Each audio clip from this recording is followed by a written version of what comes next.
Now, the Roma Wine Company of Fresno, California presents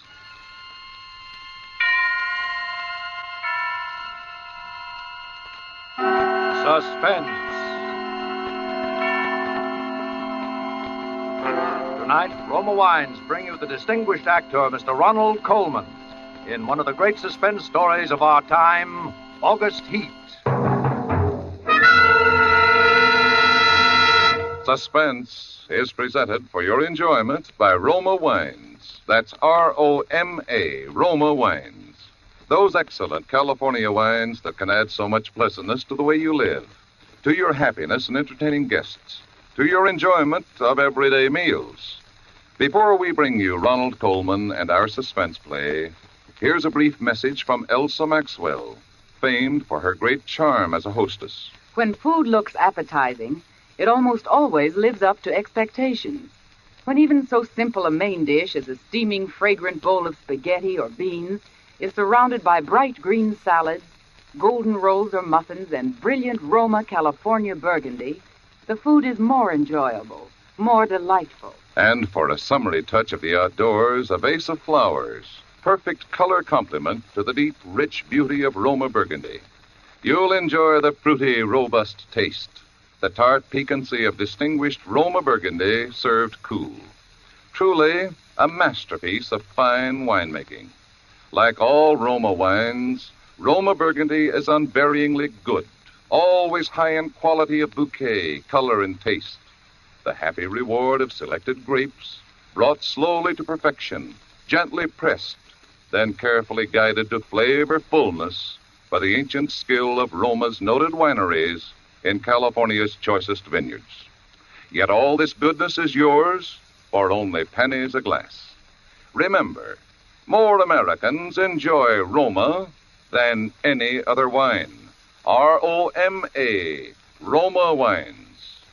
Yes, right now a glassful would be very pleasant, as Roma Wines bring you a remarkable tale of suspense. And with August Heat, W.F. Harvey's matchless narrative of premonition and the brooding terror of twilight and the unseen, and with the performance of Ronald Colman, Roma Wines hope indeed to keep you in suspense.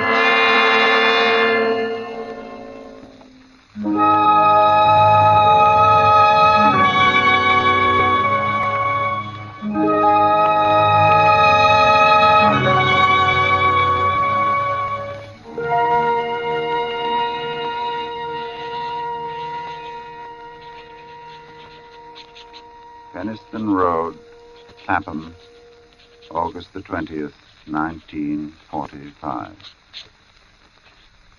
I have had what I believe to be the most remarkable day in my life. And while the events are still fresh in my mind, I wish to put them down on paper as clearly as possible.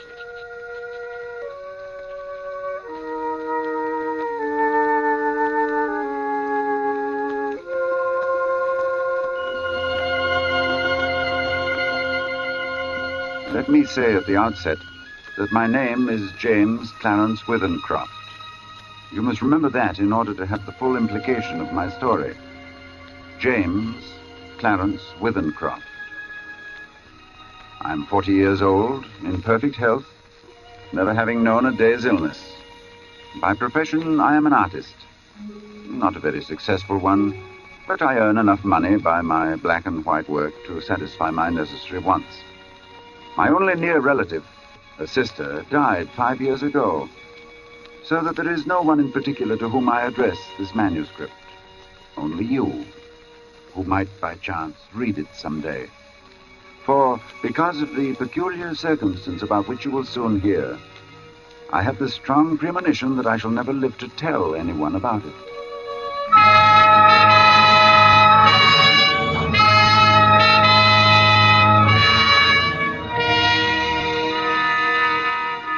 I breakfasted this morning at 9 at the usual time.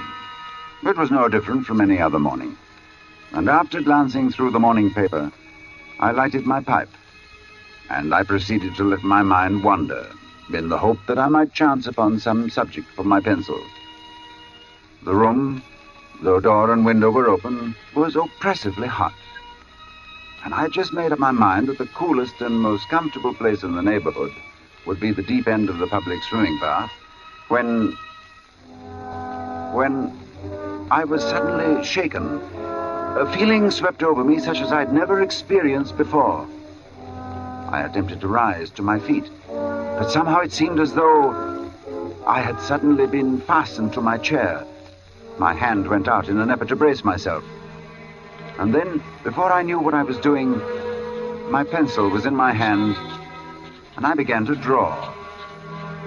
It was as though someone had taken my hand and was moving it across the paper, swiftly, in bold strokes. And then I seemed to take over. My hand, under its own power, began to draw. I soon forgot the oppressive heat. Everything was forgotten in this frantic feeling that the sketch must be finished as soon as possible.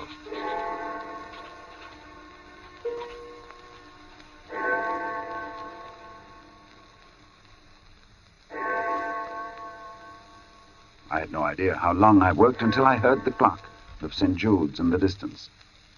It was 4 o'clock, and I had started just after breakfast. Now, for the first time since I'd begun, I actually seemed to see what I had been sketching. I was surprised. The final result was, I felt sure, the best thing I'd ever done. It showed a criminal in the dock immediately after the judge had pronounced sentence. The man was fat, enormously fat. The flesh hung in rolls about his chin. It creased his huge, stumpy neck. He was clean-shaven, or perhaps I should say a few days before he must have been clean-shaven. And he was almost bald. He stood there before the judge, his short, clumsy fingers clasping the rail, looking straight in front of him. The feeling that his expression conveyed was not so much one of horror as of utter, absolute collapse. There seemed nothing in the man strong enough to sustain that mountain of flesh. And then I saw that the sketch wasn't complete, for the man's other hand seemed to be clutching an instrument of some kind, a weapon, but it hadn't been completed. I had made this sketch, and yet I had no recollection of what I'd intended the man to carry in his other hand. I took up my pencil again, and I attempted to fill in the fuzzy outline, but it was useless. It was as though my fingers had suddenly turned to lead. I sat down, and I felt the moisture slowly forming on my forehead. And once again, I was conscious of the oppressive heat. Then I knew that there would be no finishing of the sketch, at any rate not for the moment.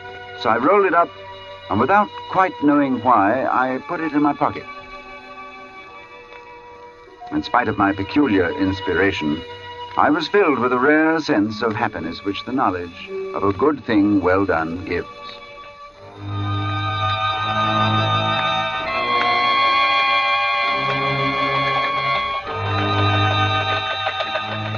I believe that I set out with the idea of calling upon Trenton, for I remember walking along Lytton Street and turning to the right along Gilchrist Road, at the bottom of the hill where the men are at work on the new tram line.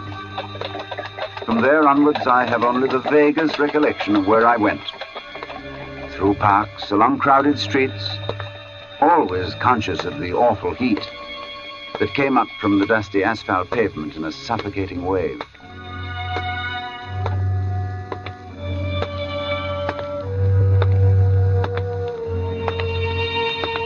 And I remember, too, the hollow sound of my footsteps as I moved along.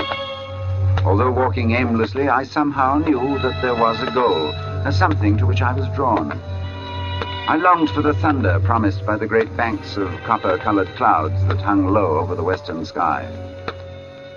I've really no idea how far I walked when a small boy roused me from my abstraction. You got the time, mister? 20 minutes to 7. Thanks. Hot enough for you, sir? Yes. When he left me, I began to take stock of my bearings. I found myself standing before a gate that led into a yard bordered by a strip of thirsty earth. There were flowers, purple stock and scarlet geranium, and great numbers of bees droned over them. I stood looking down at them for a moment, and then, for some reason, I looked up. Over the entrance to the place, there was a board with the inscription, Charles Atkinson, Monumental Mason, worker in English and Italian marbles.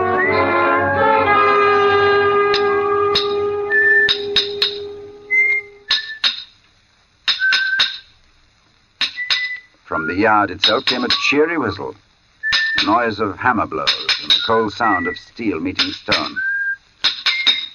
A sudden impulse made me enter, and I went in the direction of the noise. There was a man, sitting with his back towards me. He was busy at work on a slab of curiously veined marble. Then, without turning, his hammer stopped in midair as he was about to bring it down on his chisel. He held this position a moment before turning, but I knew that he was aware of my presence, and when he turned, I saw his face. It was, although I'd never seen him before, it was the face of the man I had been drawing.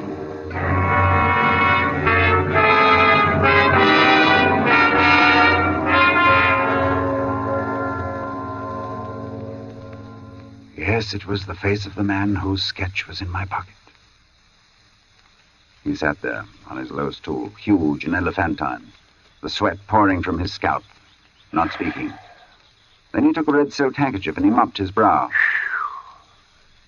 Although this face that looked up at me was the same as my sketch, the expression was absolutely different.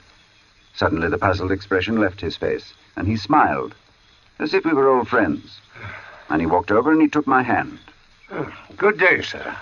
Good day. I'm sorry to intrude. Not at all. Everything is so hot and glary outside. This is like an oasis in the wilderness. I don't know about an oasis, but it certainly is hot. Whew. Take a seat, sir. He pointed to the end of the gravestone on which he was at work, and I sat down. Whew. Very hot. That's a beautiful piece of stone you've got hold of. In a way it is.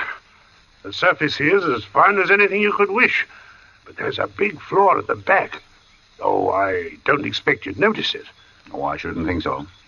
I could never really do a good job at a bit of marble like that. It would be all right in the summer like this. Wouldn't mind the blasted heat. But wait until the winter comes. Winter? There's nothing quite like frost to find out the weak points in stone. Oh. A gravestone, you see. Oh, I see. Then what's this one for? You'd hardly believe if I was to tell you, but it's for exhibition.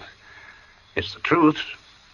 Artists have exhibitions, so do grocers and butchers. Oh, we have them too. All the latest little things in headstones, you know.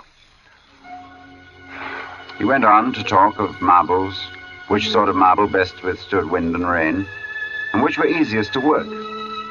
Then of his garden and some new sort of carnation he had bought. At the end of every other minute, he would drop his tools, wipe his shining head. This heat's bad.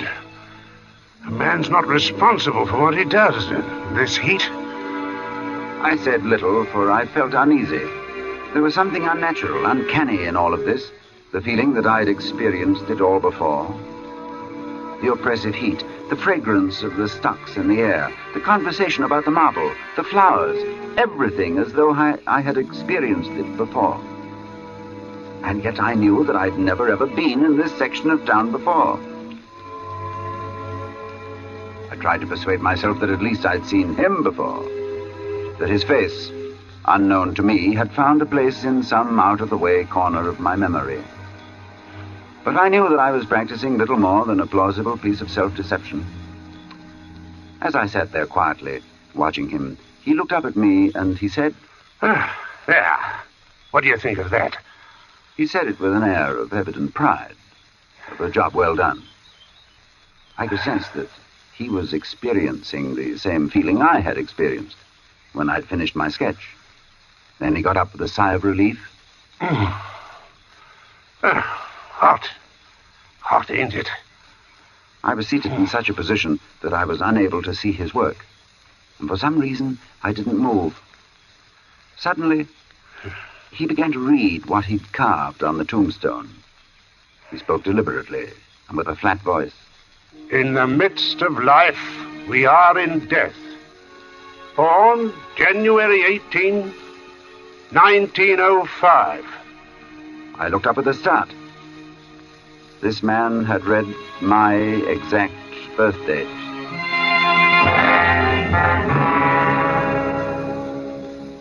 He passed away very suddenly on August 20th, 1945. That's today. We usually use the present date on these exhibition stones. Do you usually put a name on them, too? Yes. Sacred to the memory of James Clarence Withencroft.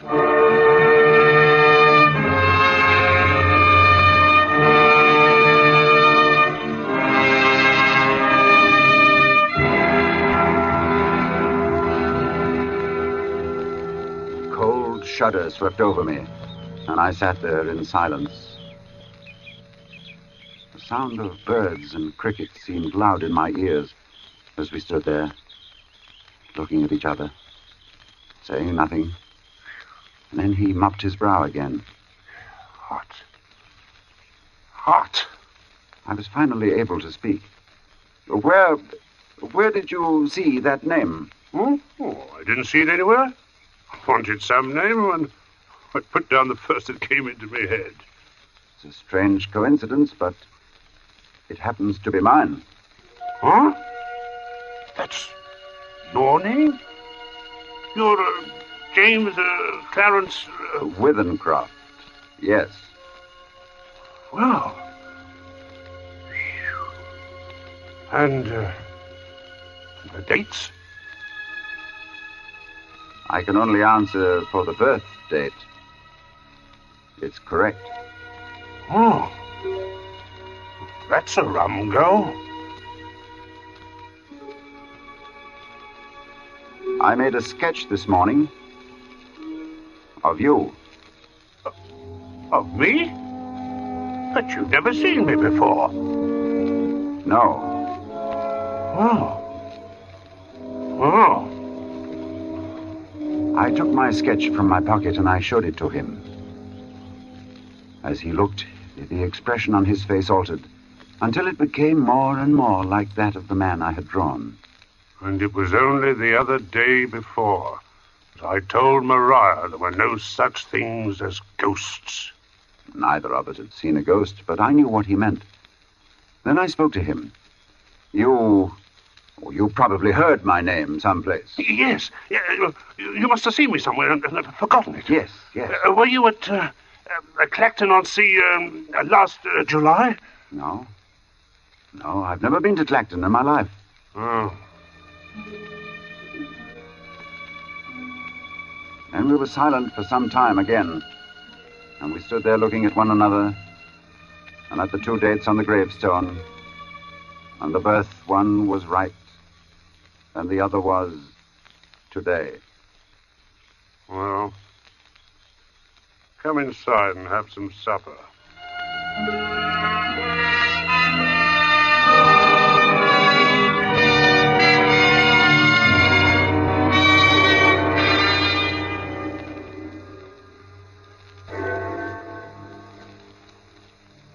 His wife was a strange little woman who was pallid with the look of those who live their lives indoors.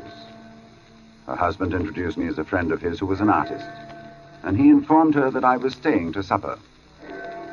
I spoke, making some comment that I hoped I wouldn't be an intrusion, and she looked up at me and she said, "You have a pleasing voice, Mr. Withencroft, and you're welcome in my home. I'm sorry Charles has not brought you here before."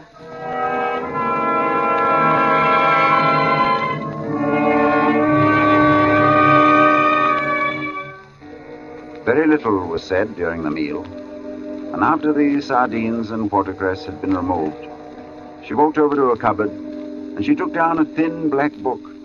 And as she handed it to me, she spoke. Would you read aloud, Mr. Withercroft? Puzzled, I looked down at the book which she'd opened and placed before me. It was a very tiny book. The Prophet, it was called, by an author unknown to me with a strange Eastern name, Khalil Gibran. And my eyes fell across the page, and suddenly I was reading aloud, as she'd asked me to. Then Almitra spoke, saying, we would ask now of death. And he said, you would know the secret of death. But how shall you find it unless you seek it in the heart of life?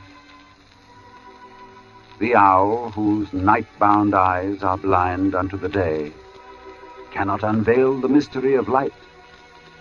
If you would indeed behold the spirit of death, open your heart wide unto the body of life. For life and death are one, even as the river and the sea are one. In the depth of your hopes and desires lies your silent knowledge of the beyond. And like seeds dreaming beneath the snow, your heart dreams of spring. Trust the dreams, for in them is hidden the gate to eternity. Your fear of death is but the trembling of the shepherd when he stands before the king whose hand is to be laid upon him in honor. Is the shepherd not joyful beneath his trembling, that he shall wear the mark of the king? Yet is he not more mindful of his trembling. For what is it to die but to stand naked in the wind and to melt into the sun? And what is it to cease breathing but to free the breath from its restless tides, that it may rise and expand and seek God unencumbered? Only when you drink from the river of silence shall you indeed sing. And when you have reached the mountain top, then you shall begin to climb. And when the earth shall claim your limbs, then shall you truly dance.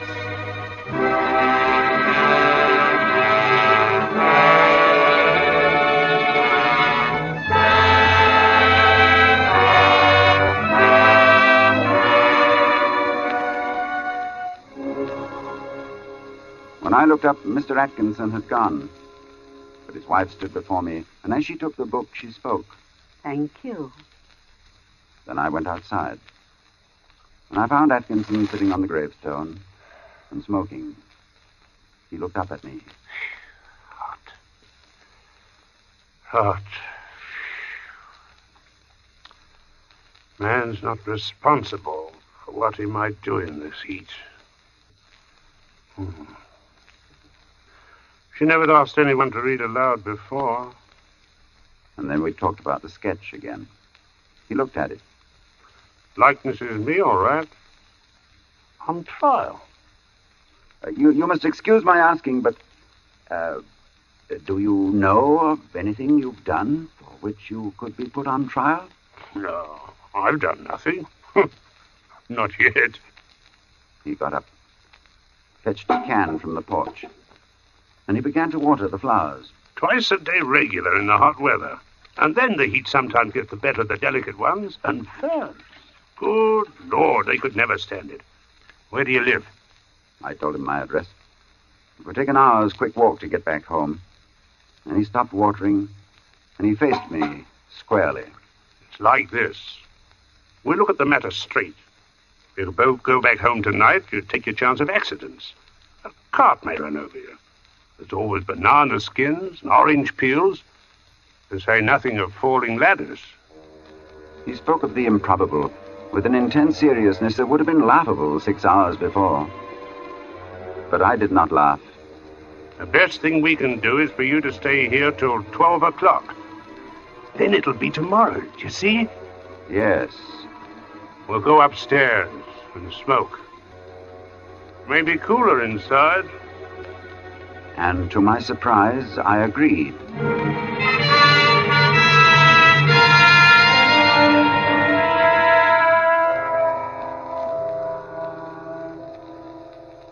We are sitting in a long, low room beneath the eaves. Atkinson has sent his wife to bed. He himself is busy sharpening some tools at a little oilstone, smoking one of my cigars the while. And as I look at my sketch before me, I suddenly see the fuzzy outline of what the man in the picture holds in his hands. But while I had not been able to sketch it before, I am able to do so now. It is a chisel, and it is stained with dark liquid.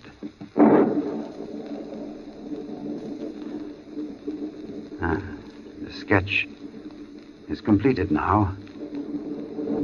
The air seems charged with thunder, and I hear it in the distance. It is ominous, but it carries the hope of rain. Perhaps this damnable heat will be broken soon, and the day will soon be over. It is close to 12. I'm writing this at a shaky table before the open window. The leg is cracked, and Atkinson, who seems a handy man with his tools, is going to mend it as soon as he has finished putting an edge on his chisel. There. It is 12. The day is over, and I shall be going home. But the heat is stifling.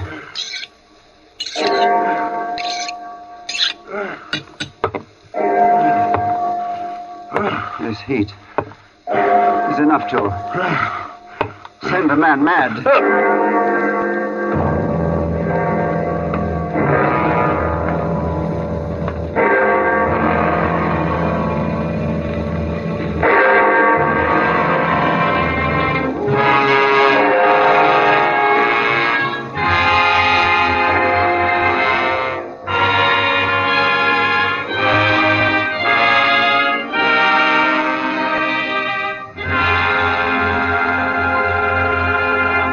And so closes August Heat, in which Roma Wines have brought you Ronald Colman as star of tonight's study in Suspense. Suspense is produced, edited, and directed by William Spear. Music for August Heat was composed by Lucien Morawick and conducted by Lud Gluskin. Dennis Hoy appeared as Atkinson. This is Truman Bradley with a word for Roma Wines, the sponsor of Suspense. America's famed authority on hospitality, Elsa Maxwell, recently made this suggestion for gracious entertainment. Your friends will respect your good taste when you serve delightful Roma California Tokay, enjoyable at any time, with coffee or dessert with nuts and fruit. I suggest serving Roma Tokay cool. A most timely suggestion from Miss Maxwell. You'll find flame bright Roma Tokay velvety smooth, moderately sweet, light, yet delightfully rich in color. And you'll find Roma wines always delicious, of unvarying fine quality and goodness. June is the month of weddings, and the most distinguished way to face the June bride is by serving Roma California champagne. Its gold and sparkle and delicious, delightful dryness tell you that here is a truly fine champagne, Roma champagne. Next time you plan for a special occasion, add this sparkling touch of perfection, good Roma champagne. Next Thursday, you will hear John Payne and Frank McHugh as stars of Suspense. Presented by Roma Wines, R-O-M-A, made in California for enjoyment throughout the world. This is CBS, the Columbia Broadcasting System.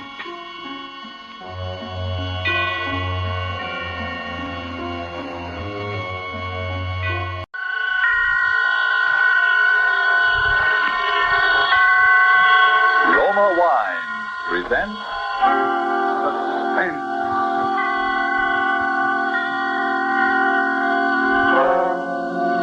Roma wine, made in California for enjoyment throughout the world. Salud.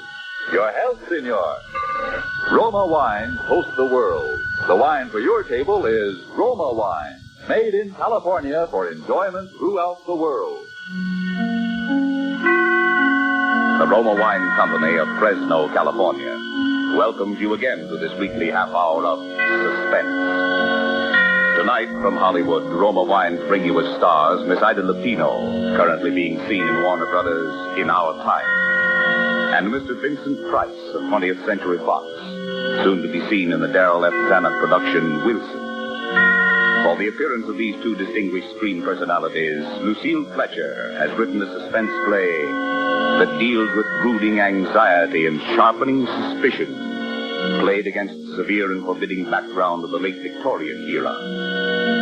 And so, with Fugue in C minor, and with the performances of Ida Lupino and Vincent Price, we again hope to keep you in suspense.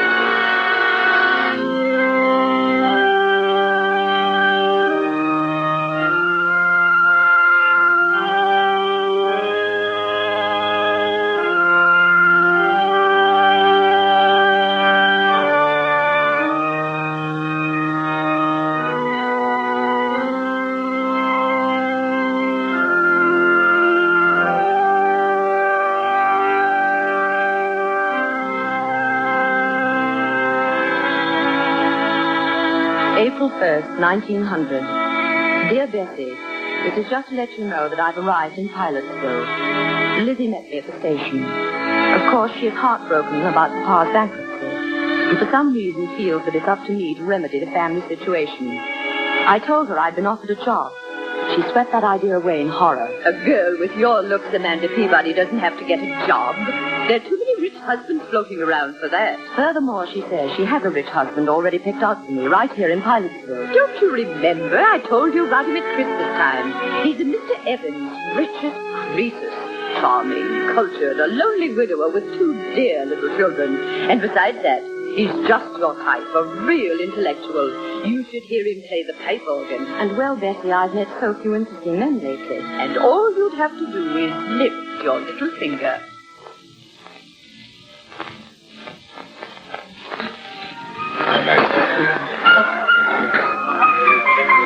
Mr. Evans. Oh, good evening, Mrs. Chumley. How delightful to see you here. I'd like you to meet my sister. Mr. Evans, my sister, Amanda Peabody. Delighted, I'm sure. It's a lovely party, Mr. Evans. Thank you, Miss Peabody. Have you just come to Pilotsville? Yes, she's down from New York visiting me after the whirl of the hectic social season. Oh, indeed? Well, I'm afraid our Pilotsville society must seem a bit dull to you, Miss Peabody. Oh, no, not at all. It's charming. I've enjoyed everything so much tonight.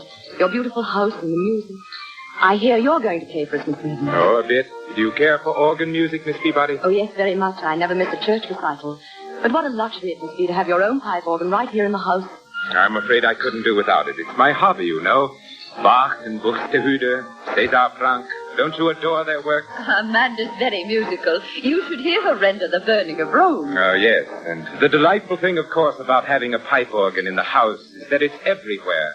To sit at the keyboard and hear the walls, the ceilings, the floors vibrate.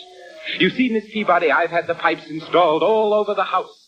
Under this floor, for example, are all the choir stops. Up in the bedroom walls are the stops for the swell manual.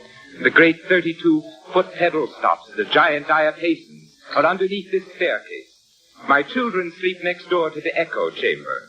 So you see, we live like angels here in a paradise of music. How thrilling. So, ladies, come upstairs to the second floor landing, won't you? And I'll show you the console. It was made for me in Vienna.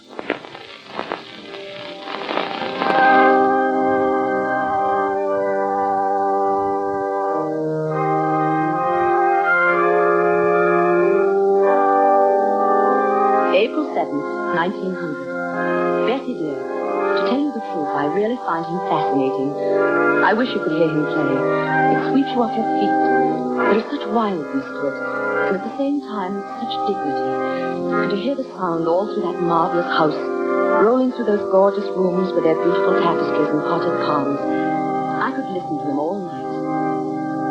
You have the most amazing eyes, Miss Peabody. What are you thinking about? The music. Oh, please don't stop. So beautiful. And you seem to be as mad about music as I am. Your sister says you play, too. Oh, no, only a little. My appreciation of it is all inside, I'm afraid. Well, that's plenty. If one can't play, it's better just to enjoy the music of others. I can't bear this sentimental drumming, can you? I shouldn't think you would enjoy it. The idiotic tunes people play nowadays. Give me the old stern classics. They have strength and power. Give me something with life to it, something that will flood the whole house with sound.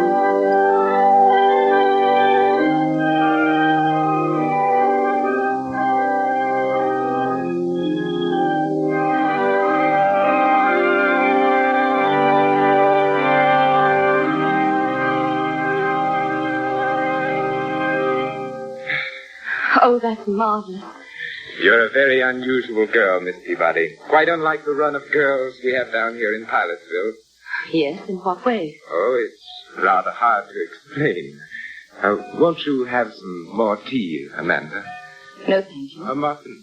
Oh, yes, thank you. You have an excellent cook, Miss Evans. Please, call me Theodore. You know you promised. Theodore? Amanda. Your house is beautifully run, too. You must have an excellent housekeeper. Everything's always so charming and quiet. I haven't even heard a peep out of your children. My children? Oh, yes, children. They've been away at school. You have two, haven't you? Yes, Daphne and David. What sweet names. Ordinarily, I don't approve of schools for young children, but they were rather overwrought. You see, after Mrs. Evans passed on... Oh, I can well understand. Well, they were almost morbidly devoted to their mother, and then, of course, the unfortunate circumstances of her death. But I suppose your sister, Mrs. Chumley, has told you all about that.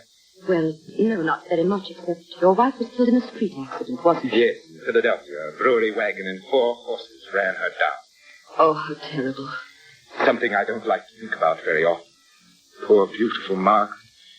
But it's like a nightmare, Amanda, and I still can't feel reconciled. But what I was driving at, the children, they were in school when she died, and by some malicious stroke of fate, there was an epidemic of scarlet fever raging up there. The authorities wouldn't lift the quarantine to let them out for her funeral.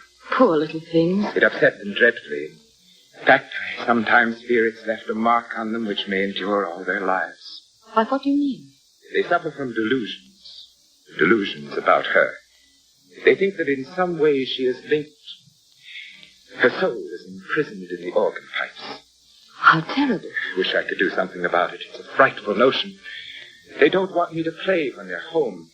That echo chamber in particular, next door to their bedroom. Yes? Well, you know, it's nothing but an empty sealed room with a few wires. Of course, it's all because they never saw her dead. But they have a notion she's, well, somehow hidden there. How ghastly. They really think that, do they? Children can think up such very strange things in their little minds. Can't they?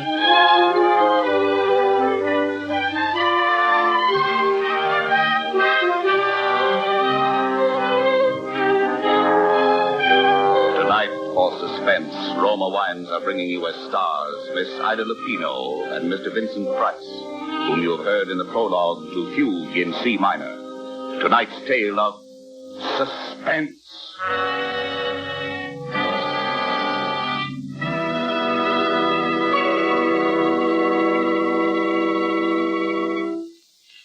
Let us look in on another scene for a moment. A smart dinner party at the internationally famous Hotel Nacional de Cuba in Havana.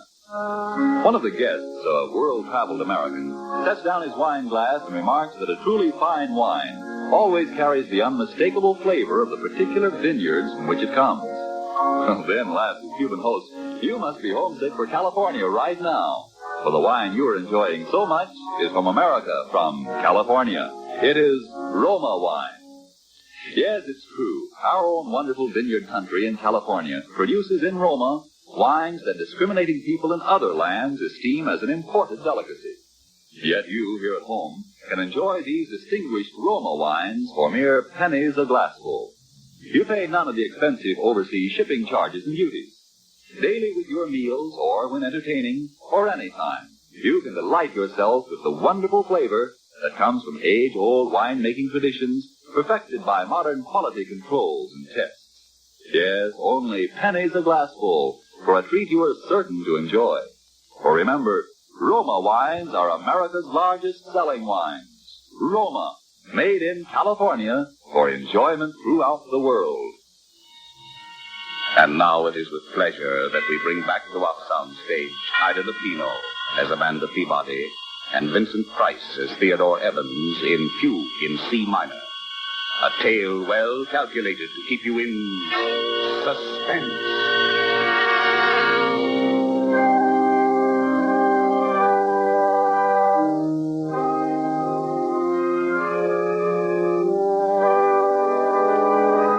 April 18th. I met the children today, Bessie, for the first time. It was a shock. They're strange little creatures, utterly unlike their father. The girl is about 11 and the boy 8. They were both dressed in deep mourning. Their large grey eyes seemed strained with terror, and they listened and trembled at every sound. This is Miss Peabody, children. She's a very good friend of mine. Now I want you both to shake hands with her. Well, come now, Daphne. You can at least tell Miss Peabody how old you are. Oh, no, please don't press her. I know when I was a little girl, I hated people to talk about my age. I'd much rather hear about school. We're not going back there, no matter what anybody says. David. Oh, that's all right. Then you didn't like school? No, and Mama didn't like it either. She cried when we went away. Oh, but your Mama wanted you to be educated, didn't she? She wanted you to grow up and be intelligent people, didn't she? Well, didn't she, Daphne? Who are you? You may call me Aunt Amanda. I'm a friend of your Papa's. Do you know where my Mama is? Your Mama? Well, your Mama's in heaven, dear. No, she's not. Then where is she? Don't start them off again, Amanda, please. It's too upsetting. Now, come along, children. We're going to have a little music now, like old times. Do you remember when your mother was alive? We all used to play together. David, you with your cornet, and Daphne at the violin, and Mama at the piano. Well, Miss Peabody plays the piano, too, and she's promised to play Narcissus, Mama's favorite piece. Well? Perhaps some other time, Theodore, when they don't feel so strange. I tell you, I've humored them to death, Amanda. Now, come, David. There's your cornet on the mantelpiece, and Daphne... No! I insist. Now, look. I'll start the melody on the organ. David, you come in with your cornet obligato in the third measure. Daphne, you can follow me.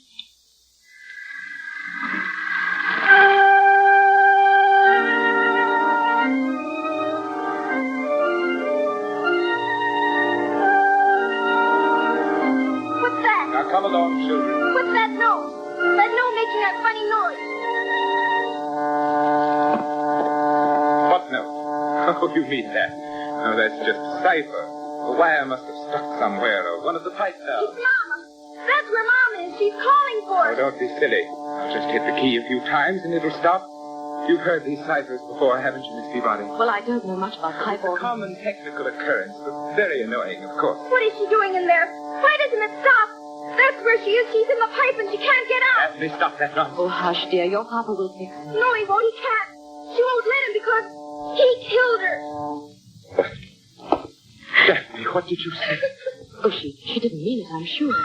The poor little thing's hysterical. We should never try to persuade them, Theodore. Amanda, that's because they never looked upon her face. Because they never saw her lying there in the coffin. Hush. How to think that my own children should believe that I am a murderer. Theodore, you're making them both... I, who loved their mother so much, who was so devoted for 12 years. Do I look like a murderer, Amanda? Do I? No. There it is again. It's Mama. It's Mama. Shh, dear. I'll take them upstairs for you, Theodore, while you try and...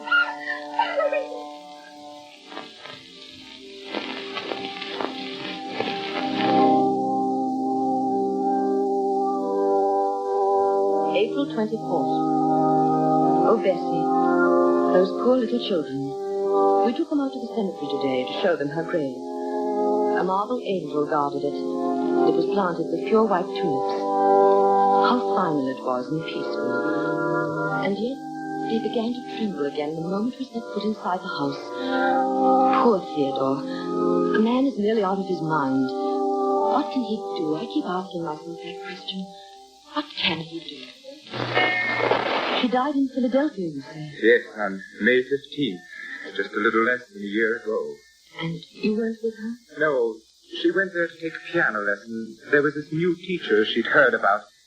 She was always so self-conscious about her technique. But she never reached his studio. They notified me at midnight in the city morgue. And no one in Philadelphia saw her? No one, except the attendants of the morgue, of course, and the people who picked her up after the collision. It was such a brutal accident. But there'd be no one from among them who could speak to the children, explain to them. Oh, no. Oh, it's all too hard. So sore. Oh, no, my dear, I hate to make you suffer, but if we could find some way, if they could just believe. When you brought her back here to Pilotsville, there was a funeral. Yes. And was there anybody then who saw her? No, I couldn't bear it. I didn't think at the time. She'd been so beautiful. Her lovely, sweet, gentle face and her eyes. Her horses had completely travelled. Oh. Even if the children had been able to come home, I wouldn't have let them look. The coffin was sealed when I left Philadelphia. I didn't want to see her again myself. But there was a funeral. People came. There were flowers, an undertaker. Yes. Well, if they could believe that. If there was one witness. Perhaps Lizzie, my own sister.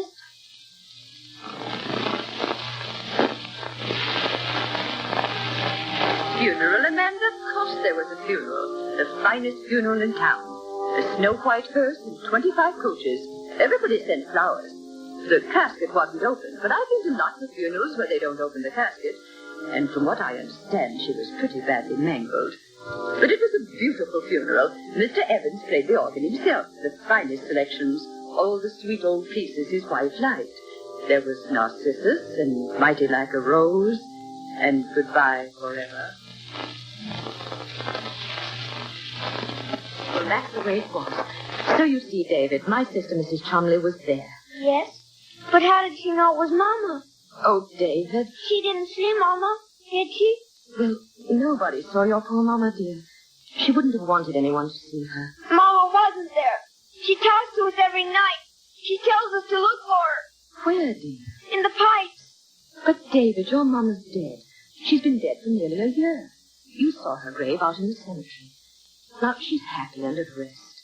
Oh, why doesn't Papa give us a key? If he'd only give us a key, we could go and look for her. What key, dear? The key to the pipe. There's a little door just underneath the stairs. That's where the big pipes are.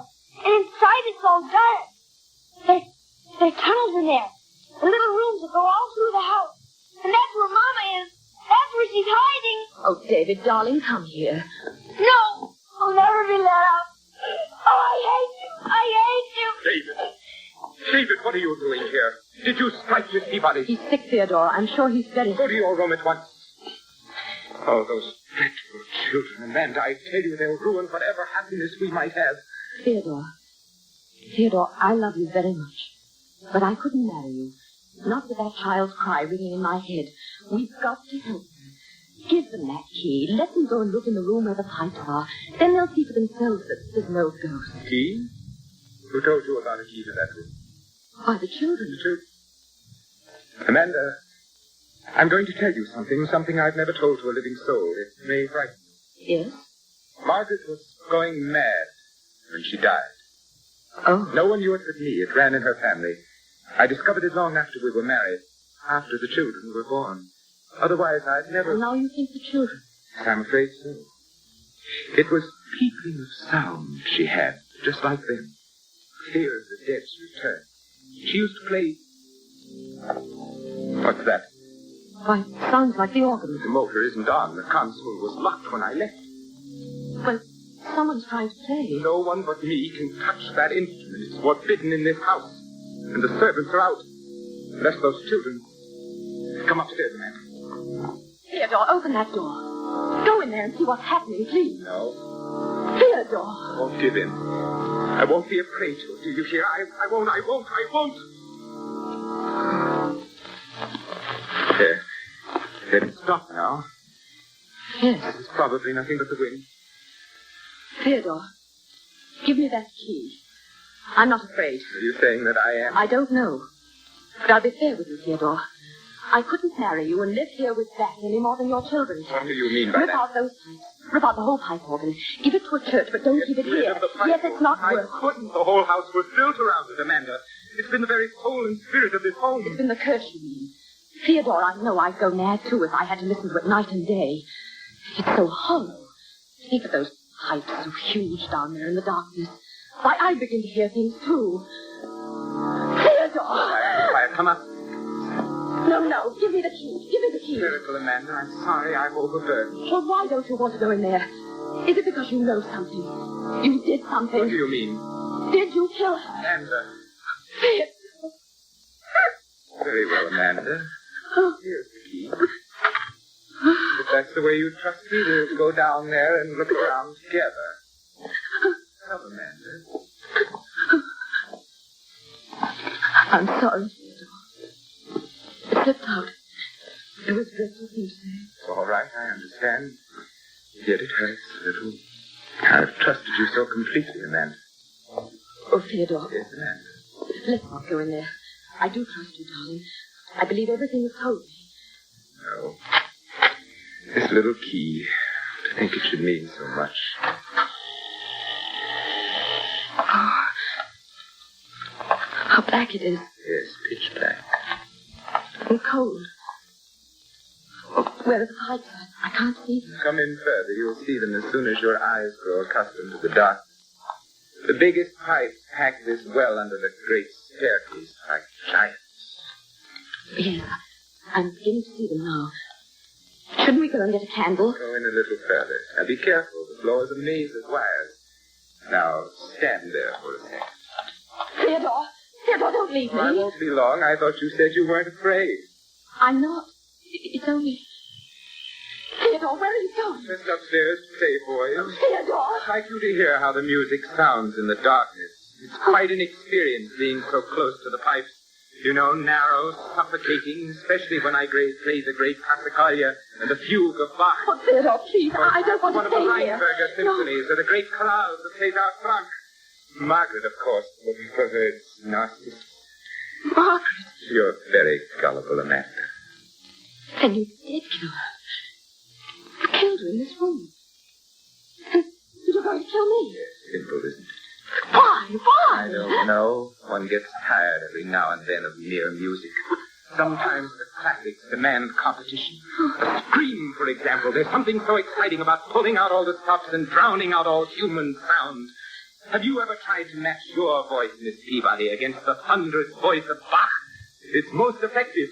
And then when the struggle gets weaker and the air is almost gone and you choke and gasp for breath, to bring the music down, softer, softer. Theodore, you're mad. You're mad. Amanda, would you deny me that pleasure? No, help! I promise the concert won't be too long. It takes about 8 hours before the air gives out. But you know, I can play for days. And don't worry about the children. I think you've convinced them about the ghost. What's that? Theodore. Someone shut the door. It's locked and the key is outside. Who's there? Let me out! Let me out! Theodore. Get away from me. Let me out, you hear? Let me out! Let me out! I can't breathe! I'm suffocating. It's so dark. I can't breathe. Let me out, please! Please, I can't breathe. I can't... Oh, no. No. I can't. Let me out. I can't breathe.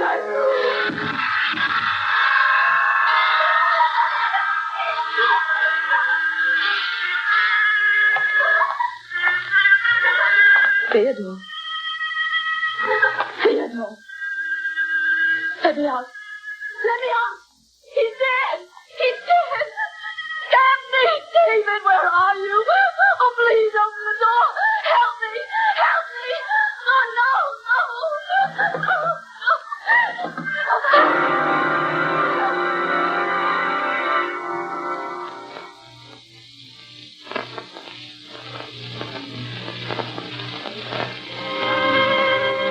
May 1st, 1900. I shall be coming home in a few days, Bessie. But I still can't sleep at night. I can still hear that laughter. Still hear that cornet playing its unearthly music. And Theodore Evans once more lies dead at my feet. It was his heart. He died of fright. In those few moments, he anticipated the hideous fate he had meted out to so many.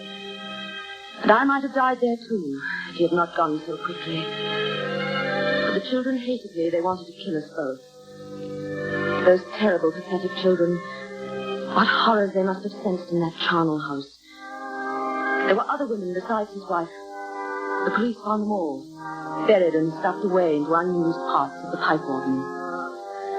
Bessie, I was in that pipe room alone with him for 4 hours before that door creaked open. There they stood, and I shall never forget their faces or the things they said. All right, Miss Peabody. You can come out now if you're really sorry. I'm sorry. Are you sure he's quite dead? Yes, he's dead. We were right all the time, weren't we, Miss Peabody? Yes, you were right. Now, will you come and help us find Mama?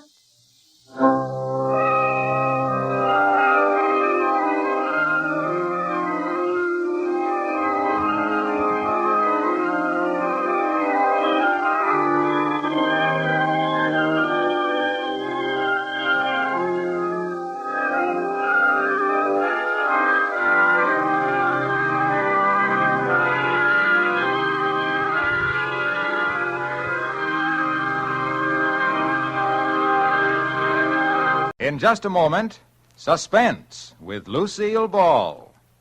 Hi, Harlow. Well, look who's here. Say, it's mighty nice of you to be sitting around all week just to hear me tell more about Autolite. Oh, I haven't been waiting around all week. Why, I was way up in Oregon. Oh, that's swell. That's swell. Hey, Hap, do you know the real story about Autolite Stay-Full batteries? Well, sure, I know the real story about Autolite Stay-Full batteries. Needs water only 3 times a year in normal car use. What a battery. Stay full, that is. Why, by Cornelius, an Autolite Stay-Full battery has more liquid reserve than a centipede has legs, than an ocean has waves, than a rabbit has, well, rabbits. Water, whales spout it, geysers gush it, people drink it, but Autolite Stay-Full batteries carry good old Aquapura so long and so well, they take a drink about as often as you have a birthday, a wedding anniversary, and a New Year's celebration. Only 3 times a year in normal car use. And let me tell you something else. You'd better get an Autolite Stay-Full battery before... Before you go on some more, Harlow, let's listen to Suspense.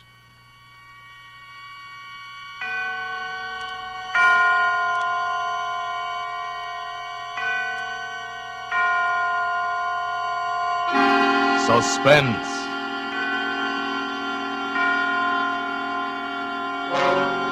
Autolite and its 60,000 dealers and service stations bring you radio's outstanding theater of thrills.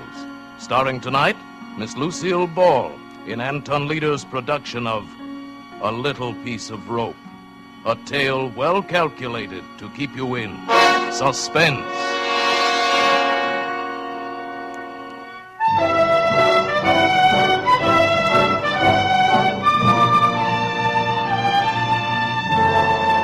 They said I'd never make good here in Hollywood. Everywhere I went, it was the same story. Sure, they'd see me, but the minute they took a look at my baby face, all I'd get was advice and excuses. No job. My last try was for a schoolgirl part. I was too baby-faced to even land that one. I was walking home, still wearing the school uniform that I'd bought to help me get the part, when I got the idea. Then I remembered another thing. It was years ago, reading an old copy of the Police Gazette in Grandpa's attic. Printed about 1880, I guess. With their falsely youthful faces, dressed as innocent schoolgirls, these vicious females haunt the vicinity of select young ladies' seminaries. And with their airs of artless girlhood, they entice and trap unwary gentlemen, some from the best of families.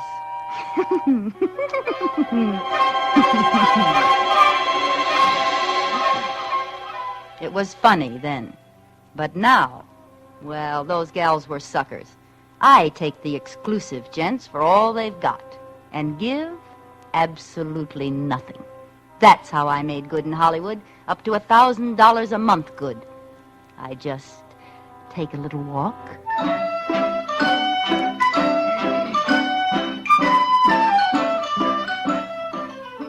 I've got uniforms for all the best schools, and I still have the baby face. So help me, lots of those kids look older than I do. When school's out, I let some old wolf pick me up. They always want to park up in the hills or some other lonely place. I drop my compact. He bends over to pick it up. I let him have it with a special little blackjack I carry.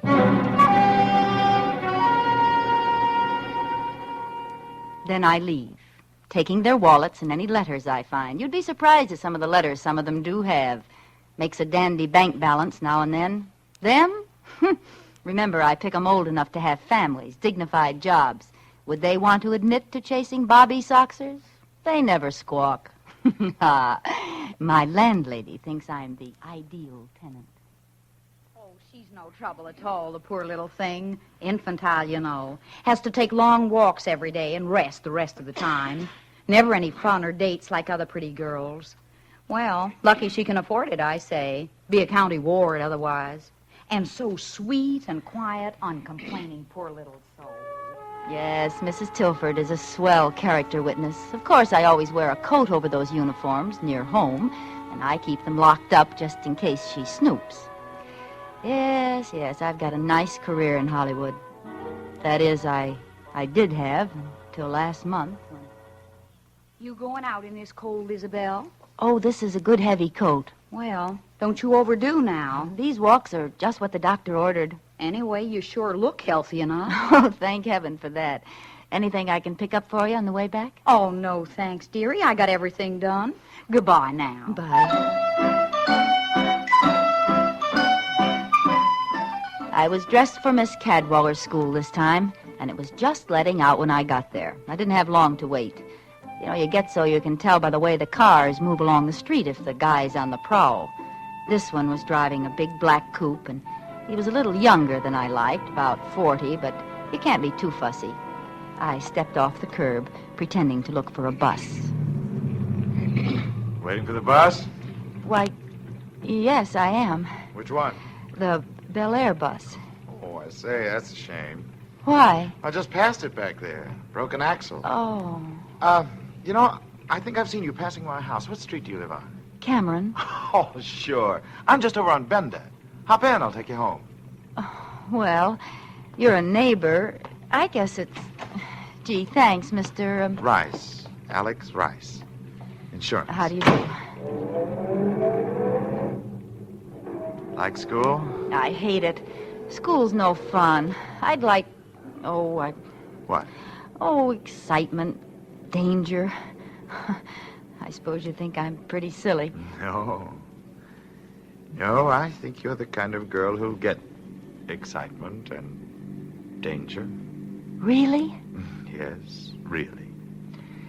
Look, it's so early yet. I'd like to take the long way through the hills. It's pretty there now. Oh, yes, I'd love to. I think the hills are divine.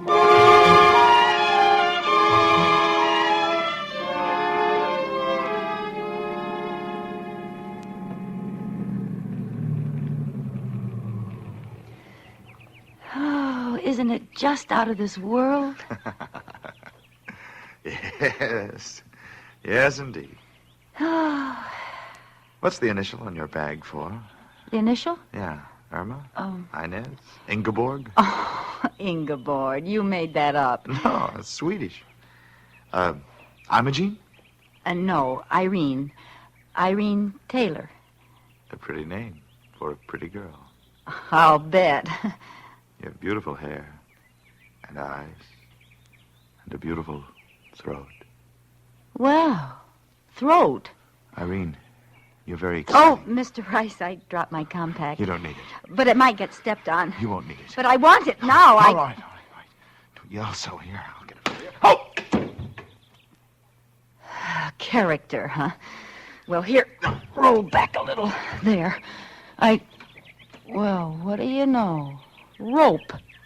Now, why would a guy carry a piece of rope in his inside breast pocket? Nice wallet.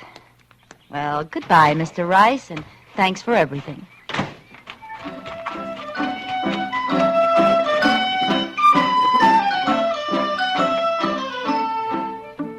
Back home, I showered and changed and settled down to see what was in this wallet worth keeping.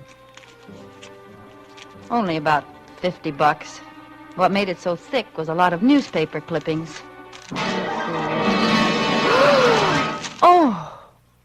Oh, no, it can't be. But it was. Those clippings were all about the strangler who'd murdered 5 girls in the last year, left them in the hills with a piece of rope around their necks and never a clue. And Alexander Rice carried his press notices. Alexander Rice carried a little piece of rope in his inside breast pocket, picked up girls, drove into the hills. And Alexander Rice wasn't his name. No, his driver's license said Benjamin Carney. I had picked up and slugged the Strangler. My latest sucker was the most dangerous man in the country.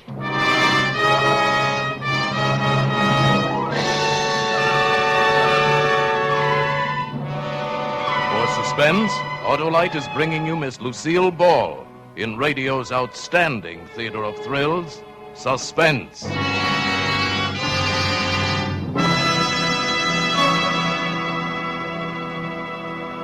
Say there, neighbor. I didn't get going very well on those Autolite stay-full batteries. Now, look here, Harlow Wilcox. Never mind. I'm right back in there pitching. Gee, if I could only tell you about every one of those 400 Autolite automotive, aviation, and marine products. Well, that takes real breath, lots of breath. And while I'm not as short on taking breath as an Autolite stay-full battery is on taking a drink, not by a jugful, even I just haven't got enough breath for that. Well, if you just stop talking so much... I can sure wind up and sound off on those Autolite stay-full batteries, though. Making camels look like topers is just the beginning with them. They've got oversized electrical capacity plus fiberglass insulation. You know what that means, my friend? Well, sure, I know what that means. It means you should find out for yourself how long these batteries are bound to live. You'd have to hibernate like Rip Van Winkle. I guess you could at that if you had an Autolite stay-full battery in your car. I've got an Autolite. Why, the way those Autolite engineers designed that Autolite stay-full battery is so darned ingenious by Cornelius that you could pay as little attention to your Autolite stay-full battery as Rip Van Winkle did to old Father Time.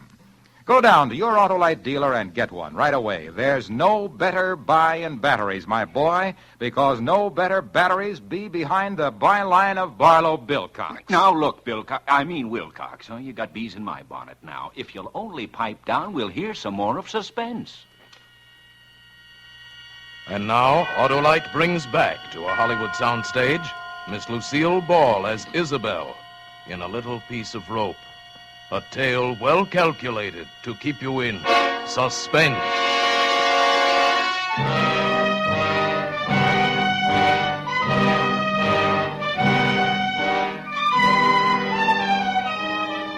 At first, I just shivered over my narrow escape.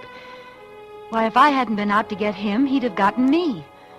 I'd be number 6 in tomorrow's headlines. Then I suddenly realized I was the only one who could identify him. I can't be silent, let him go on killing. I've got to go to the police station and tell them. I started to go out when it occurred to me I couldn't. I didn't dare go to the police and take the chance of exposing my own racket. If that ever came out, and it probably would, San Quentin, here I come. It seems they're a little stuffy about people who carry blackjacks and steal wallets and sell letters. So, instead, I went for a walk. A real one this time, and just tried to think. Pretty soon another thought hit me. He knew I could identify him by now. The Strangler was no fool. He'd have me figured out and know the kind of place and time to look for me.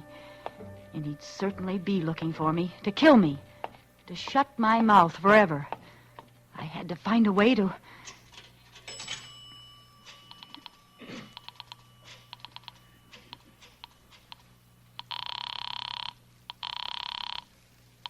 City desk, Thompson. I know who the Strangler is. Who's this? I can't tell you that. Oh, I see. Well, what can you tell me? You know his name? Benjamin Carney. Carney? C-A-R-N-E-Y. 1156A, Boydell Street. Yeah, description? About 40.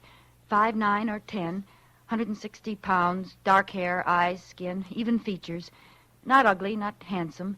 Drives a big black coupe. Late model. Got it. Any identifying marks? Mustache? No, nothing. And how do you know this guy's the Strangler? I just know. Goodbye. Hey, wait a minute. So you can trace the call?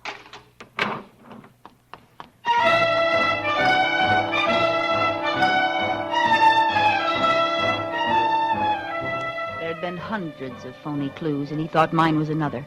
But surely they'd check that name and address. All the way home, I had a creepy feeling he was around somewhere, following me, waiting. Evening paper barely mentioned my call, just listed it with several others. Radio wasn't very much better. An unidentified woman phoned in a description of the killer as a 40-year-old brunette, medium height and weight, with no distinguishing features, driving a new black coupe.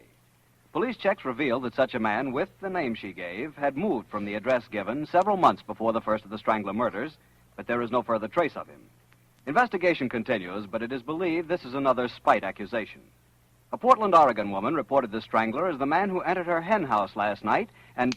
No use phoning again. I didn't think a letter would help much either, but I tried, being careful it couldn't be traced to me, and mailed it to a newspaper that night. Hey, Mike, you going to the courthouse? Take this to O'Shea, will you? Another Strangler letter telling all. Why can't he just strangle letter writers? One more and I'll strangle somebody.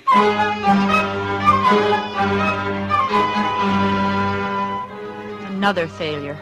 The letter wasn't even printed. I was getting jumpy from being cooped up like a prisoner.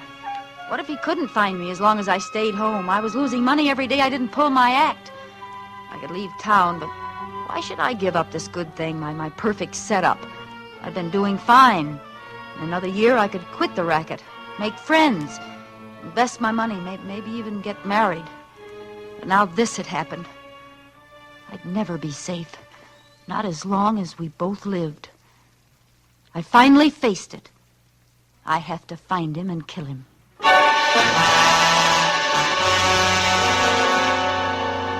This time I put an ad in the personals column.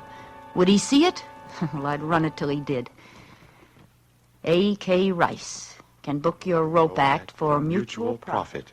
Have immediate out-of-town engagement. Signed, Slugger. Rope act. Mutual profit, huh?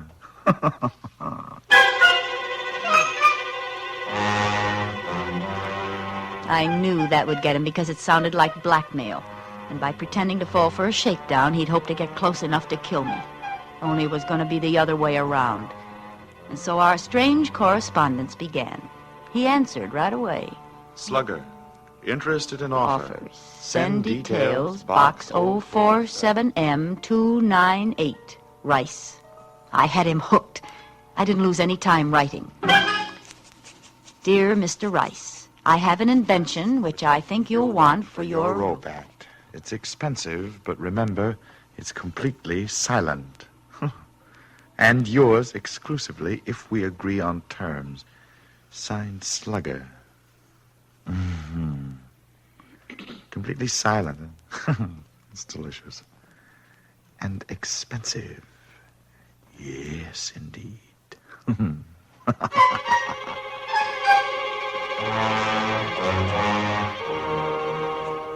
Slugger, give price and details of contract. Rice.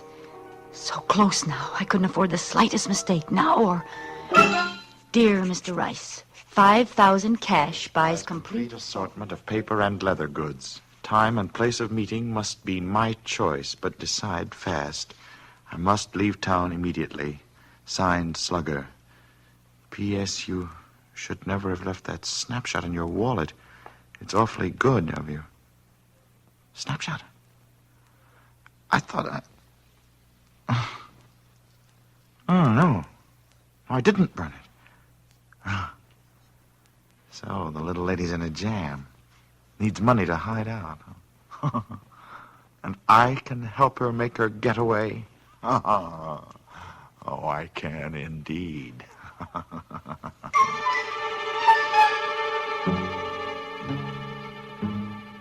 Slugger, price okay. We'll close at your convenience, Rice. I've got him. My plan was as foolproof as I could make it.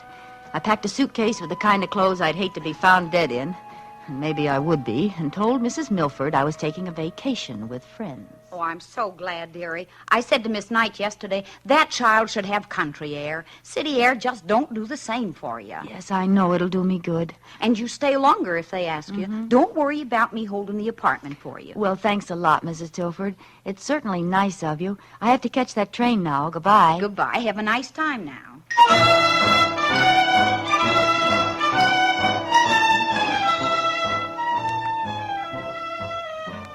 I took those awful clothes to the bus depot, changed, washed, and let the soap dry on my face till it was white and shiny and 10 years older.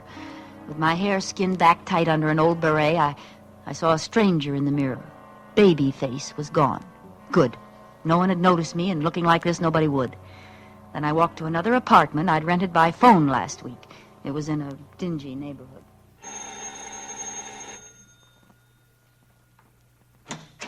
I'm Miss Sproat. Oh, Miss Sprout. You can move right in. The people left yesterday. Here, this is the key. It's the first door at the head of the stairs. Fine, I'll go right up. It ain't clean yet. Them stairs bother me so. No, I'd really rather do it myself, thank you. Well, I'll just leave you alone then. Now I was Miss Annie Sproat, librarian, and I looked as much like Isabel Towns' baby face as an alley cat looks like a Persian. I sat down to write the last letter. Dear Mr. Rice, come to 609 Fitzgilbert Place at 10 p.m. Friday. And don't try to come near me, or I'll scream my head off. Tap 5 times, come in, and stand right by the door while we make sure neither of us is double-crossing the other. Have the money in an unsealed envelope. I want that traveling money, but I'd rather take a chance on the cops than on you, so follow instructions. Slugger. You fool. You baby-faced fool.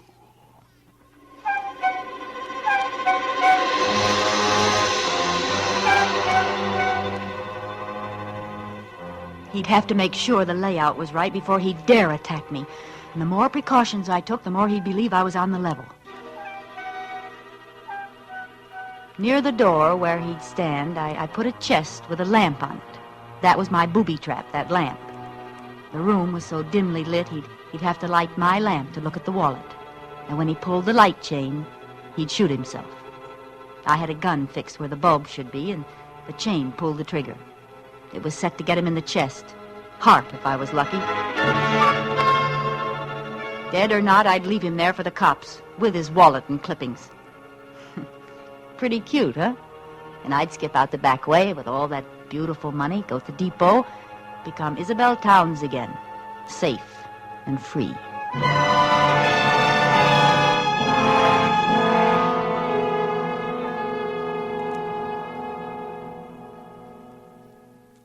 I wore gloves all the time I was there, and the suitcase with Isabel Towns' identity in it was ready by the back door. The hours passed like centuries, and the old house creaked like a sick old man in a squeaky bed. Of course, it might be the house, or it might be someone on the stairs. And then it was 10 o'clock. I was standing at the other end of the room, facing the door. The light was very dim. I heard the feet coming up the stairs, or was it just the creaking of the old house? No.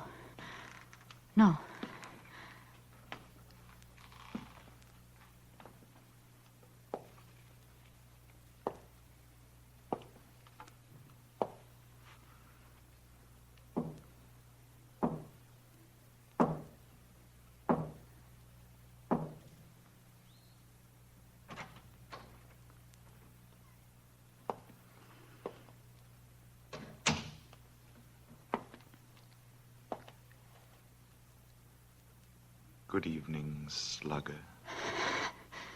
You see, I'm prompt, Slugger. Stand where you are. Certainly. Did you bring the money? Yes, indeed. Here, this envelope. Throw it down in the middle of the room, between us. Go ahead, throw it down. It'll stay there while you examine the leather goods. Do you have the wallet here? Yes. Throw the money. I can't reach it from here, you know. It's quite safe. All right. There. The wallet. Where is it? On that chest beside you, by the lamp.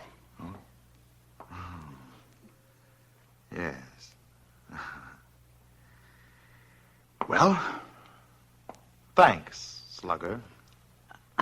Aren't you going to look to see that everything's there? Why should I? I trust you. So long, babyface. See you around. He's gotten away, alive. He must have guessed I'd done something to the lamp. So he was still alive and still dangerous. But at least I had the money, the $5,000. I picked up the envelope and opened it.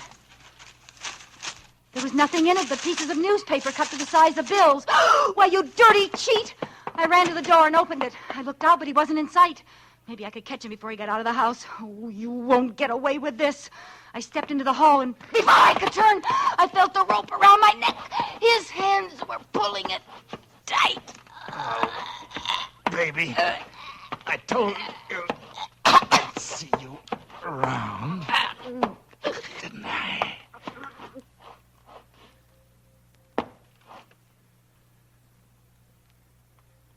There you are, baby. You're paid off in full. Now, we'll just go back inside.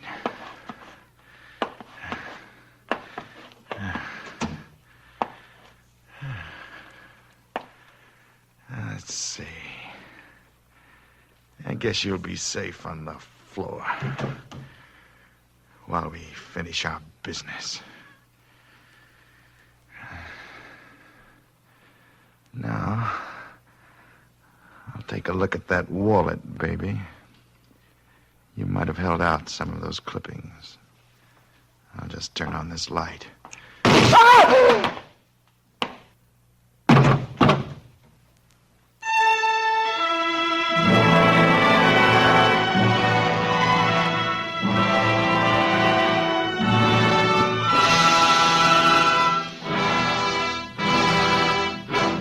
Thank you, Lucille Ball, for a splendid performance.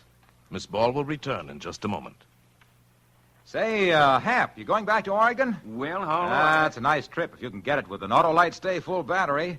You know, I'd advise you to get a sign for your thumb saying, any car with Autolite Stay Full batteries can carry me. I forgot my canteen. But how long? Of course, you could buy an Autolite Stay Full battery and simply insist that whoever picked you up use your battery. But you couldn't get back to Oregon that way. No, sirree. They'd never let you out of the car just so they could keep that wonderful Autolite Stay Full battery. Let's see. After you got to Oregon, you could go to Washington, Montana, Minnesota, Maine, New York, and But Florida. Harlow, I've been trying to tell you I've got an Autolite Stay Full battery. Oh, well, then you know that Autolite means batteries. Stay Full battery. Autolite means spark plugs. Ignition engineered spark plug. Autolite means ignition system. The lifeline of your car.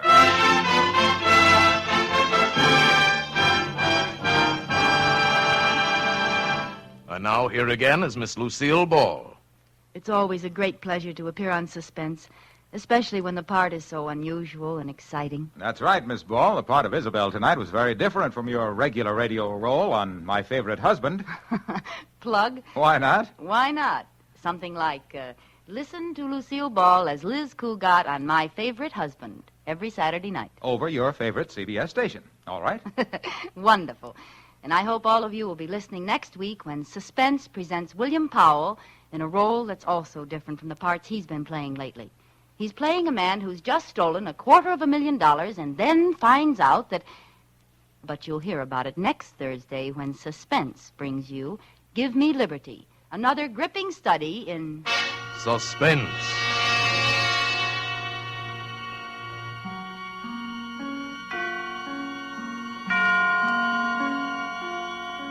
Lucille Ball may soon be seen in the Paramount production Sorrowful Jones. Barry Kroger was heard tonight in the part of the Strangler. Tonight's suspense play was written by Virginia Cross with music composed by Lucian Moraweck and conducted by Lud Gluskin. The entire production was under the direction of Anton M. Leader. In the coming weeks, Suspense will present such stars as John Garfield, Margaret O'Brien, Sidney Greenstreet, Agnes Moorehead, Edmund O'Brien, and many others. Make it a point to listen each Thursday to Suspense, radio's outstanding theater of thrills. And next Thursday, same time, hear William Powell in Give Me Liberty.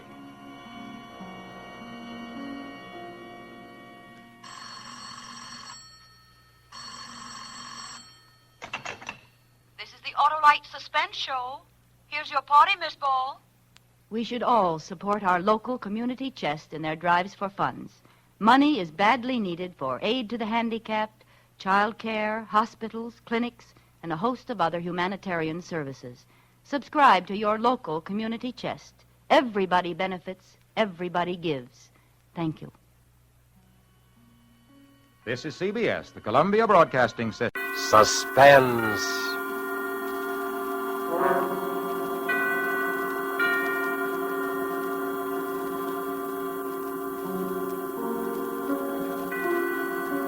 This is the Man in Black, here again to introduce Columbia's program, Suspense. Tonight from Hollywood, we bring you two of America's most artful and distinguished stars. From the Metro-Goldwyn-Mayer studios comes Mr. Robert Young, and from Warner Brothers, Miss Geraldine Fitzgerald. Mr. Young and Miss Fitzgerald are with us to play in an unusual tale by the unusual James Thurber. An excerpt from the book, My World and Welcome to It, called A Friend to Alexander, adapted for radio by Freya Howard, is tonight's study in suspense. If you've been with us before, you will know that suspense is compounded of mystery and suspicion and dangerous adventure. In this series are tales calculated to intrigue you, to stir your nerves, to offer you a precarious situation, and then withhold the solution until the last possible moment. And so it is with Mr. Thurber's poignant and strange story, and the performances of Robert Young as the man who was a friend to Alexander, and of Geraldine Fitzgerald as his wife, Bess, who relates these events to us. We again hope to keep you in suspense.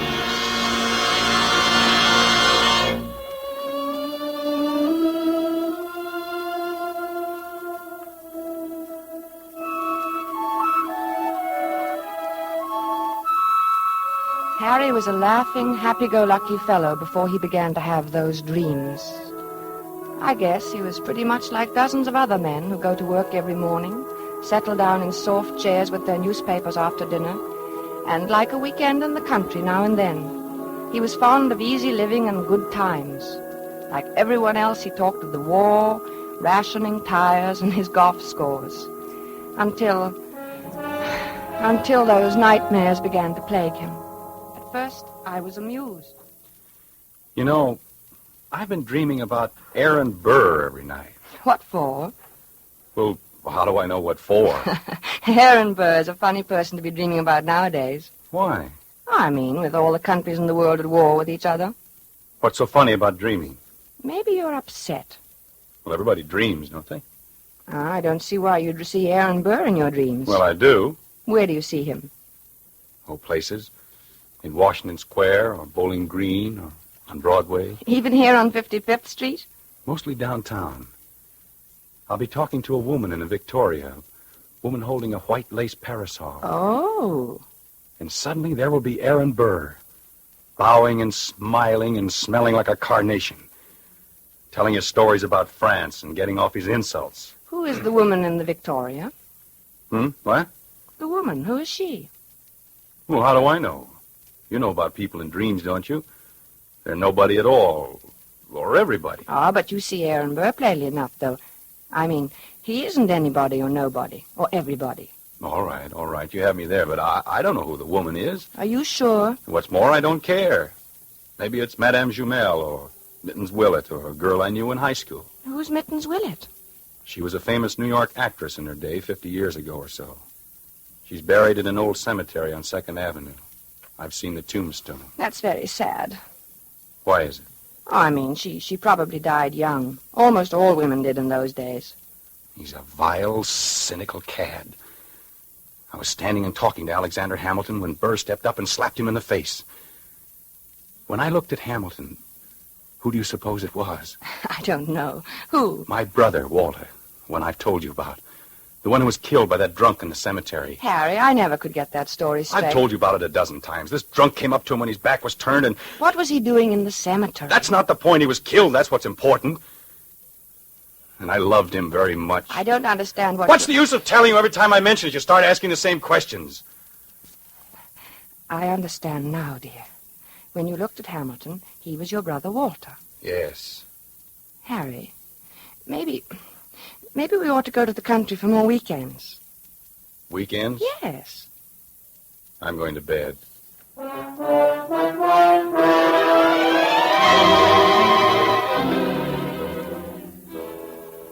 For a time that evening, I worried about Harry.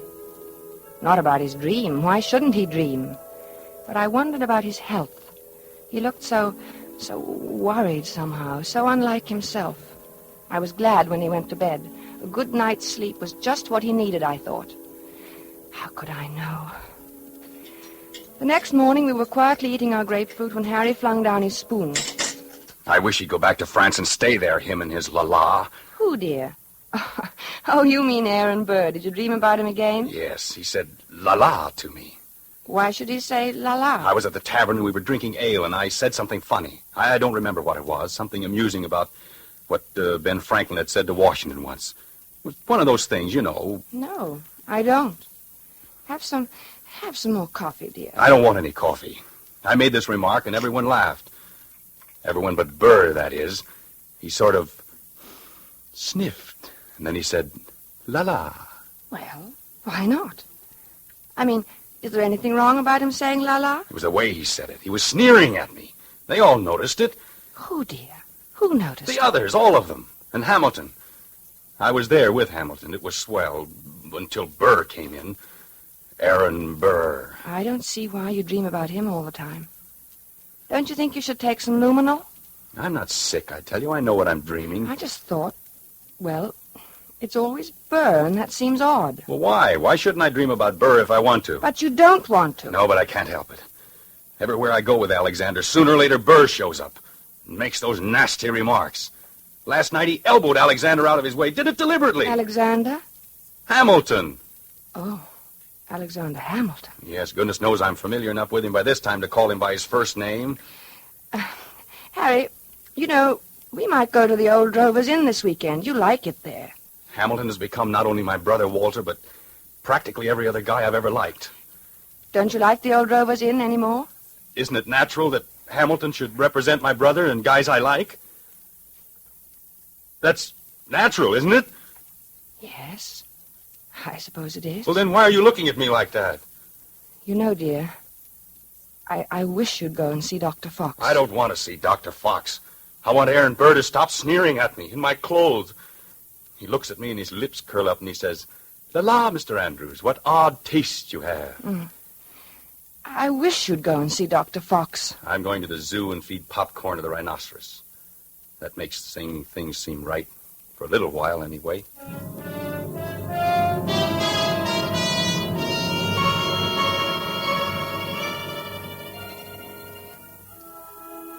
I thought he'd forgotten all about that ancient pistol duel, because for 2 days after that, he lost his haggard, tired look and actually seemed cheerful. But one night, about 5 a.m, he came into my room in pajamas and bare feet, his hair disheveled and his eyes wild. He got him. He got him. The rotter got him. Alexander fired in the air and smiled at him, just like Walter must have smiled. Like Walter? Oh, yes, dear. Your brother Walter, who was killed in a cemetery. This was at Weehawken in New Jersey. What? Your brother? No, Hamilton and Burr. The duel. Hamilton had a white ruff around his neck. Burr was in black tights, French clothes.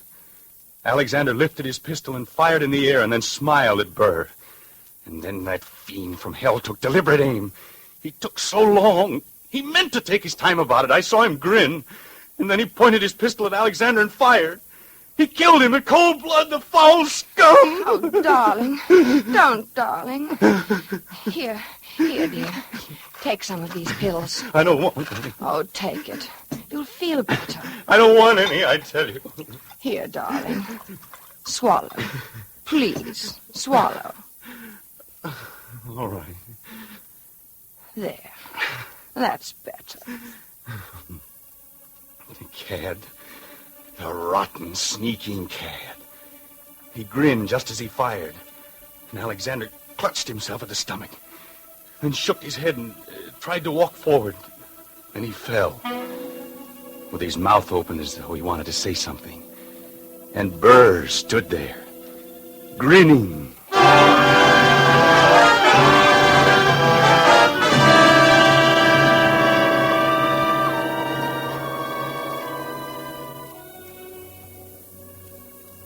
He was better after that, but I kept urging him to see Dr. Fox.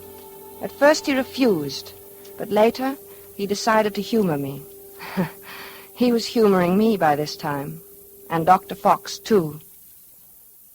How you been feeling, Doc? Oh, fairly well, Mr. Andrews. My pulse has been Now, just what seems to be the trouble? Nothing. Nothing wrong with me. He has nightmares. You look a little underweight. Perhaps your diet. Oh, I'm not underweight. Overweight, maybe, but not underweight. Getting enough exercise? Same as usual. He's worried about something. He always has this same dream. Aha, a dream, eh? What kind of a dream? Just a plain old dream. Aha. No, it isn't. It's about his brother Walter, who was killed in a cemetery by a drunken man. Only it isn't really about him. Really? Why, very few people are actually killed in cemeteries. It's an interesting coincidence, if I may say so. You mean you know somebody who was killed in a cemetery, too? Is that the coincidence? No, I meant your brother being killed in a cemetery. You know, dead in a cemetery. A sort of, do you follow me? No. I think you should go see Dr. Fox, Dr. Fox. Interesting. Yes, very interesting. I wonder if you would mind stepping into the next room, Mr. Andrews. I want to give you a thorough examination. Right in here, sir, and we'll just have a look at you.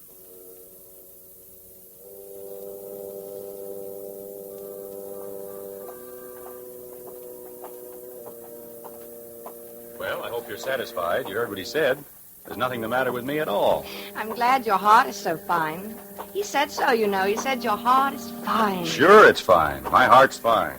Everything's fine. And you know what I was thinking? No, what? I was just thinking that now that Alexander Hamilton is dead, why, you won't see any more of Aaron Burr. Yeah. Yeah, I guess you're right.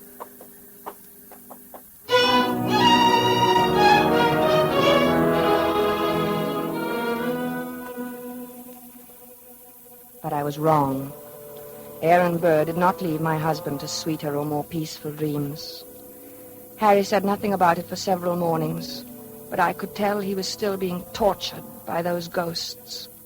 He brooded over his breakfast. He didn't answer me when I spoke to him. I dropped my butter knife, and he jumped. What was that? Only my knife. Oh. Harry, are you still dreaming about that man? Oh, I wish I hadn't told you about it. Forget it, will you? I can't forget it with you going on this way. Can't you forget I mentioned it? Maybe you should see a psychiatrist. Oh, bosh. What does he do now? What does who do? Aaron Burr. I don't see why he keeps coming into your dreams now. He goes around bragging that he did it with his eyes closed. Says he didn't even look. Didn't look when? When he killed Alexander in that duel. Well, what? He claims he can hit the ace of spades at 30 paces blindfolded. Furthermore, since you ask what he does, he jostles me at parties now. I think you should stay out of this, Harry. It wasn't any business of yours anyway. And it happened so long ago. I'm not getting into anything. It's getting into me. Can't you see that? I see that we've got to get you away from here. Oh, maybe if you slept someplace else for a few nights, you wouldn't dream about him anymore.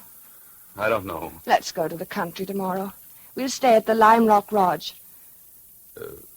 Bess, why can't we visit the Crowleys? They live in the country. All right, fine. Bob has a pistol, and we could do a little target shooting. What do you want a pistol for? Plenty of open space. I'd think you'd want to get away from shooting. Yes. Sure, dear.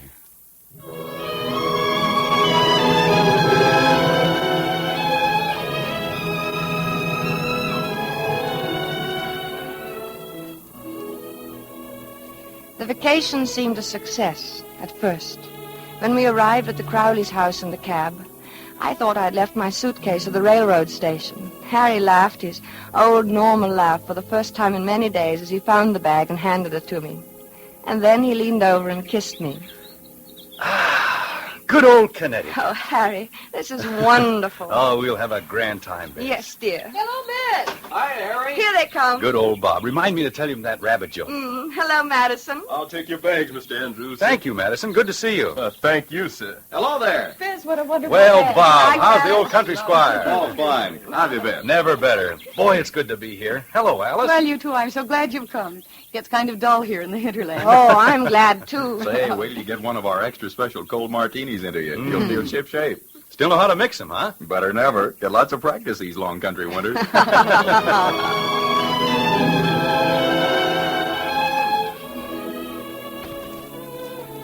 Oh, it was grand, seeing Harry's face relaxed and smiling over his cocktail glass.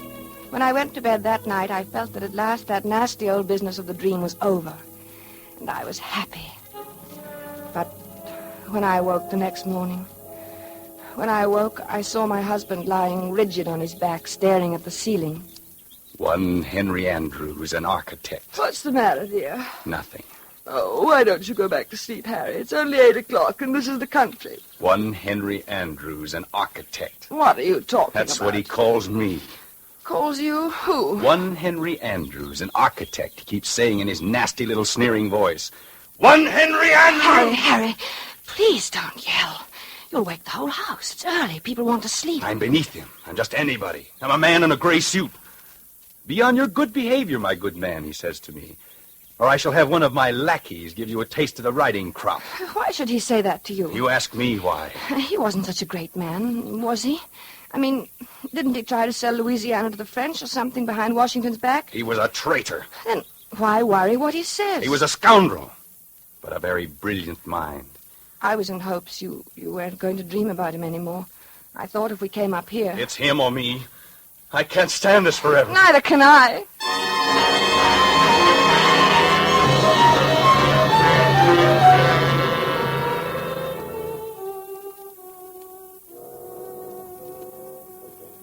As I had expected, Harry spent most of the afternoon with Bob shooting at targets. At first they just aimed at the paper squares. It all seemed to be good-natured and in fun. After a while, Harry stood with his back to the dead tree trunk on which the targets were nailed. Then he walked 30 paces ahead in a stiff-legged manner, and his face was set in stern lines.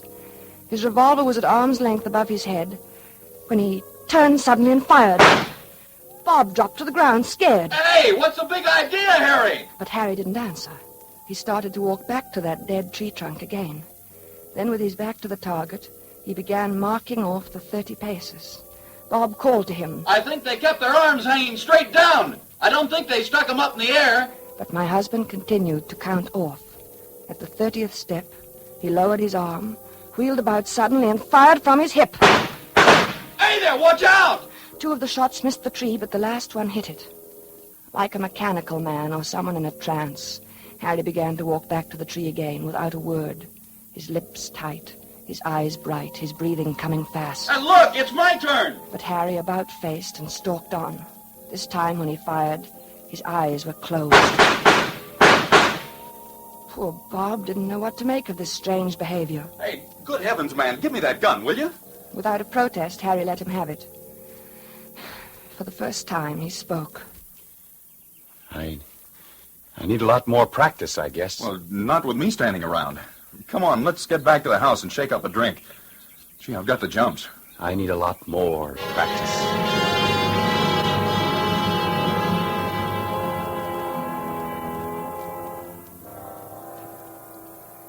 I guess I must have slept soundly that night, because I didn't hear him leave the room. He must have crawled out of bed, dressed silently, and crept out of the room.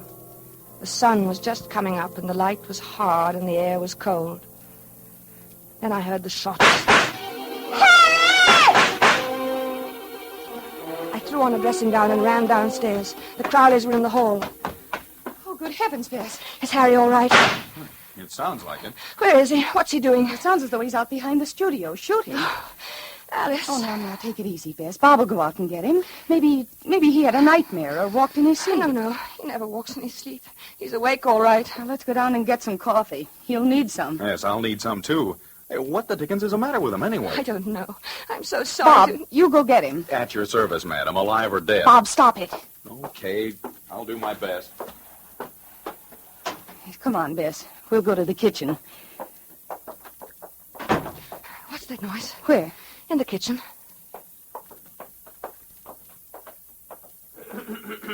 Oh, it's you, Madison. Yes, ma'am.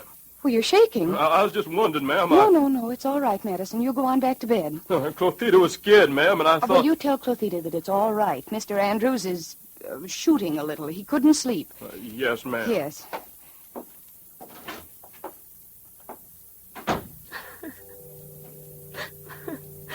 I don't know what to do, Alice.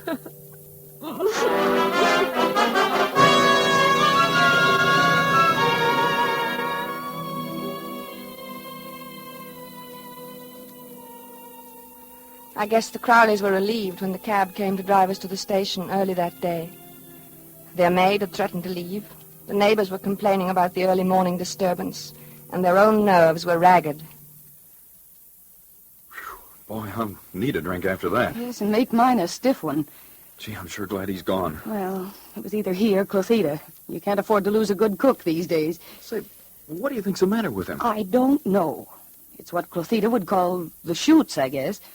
You know, he said a funny thing when I went out and got him this morning. Well, let's have it. I could stand a funny thing. I asked him what the deuce he was doing out there in that freezing air with only his pants and shirt and shoes on, and you know what he said? What? I'll get him one of these nights. That's just what he said.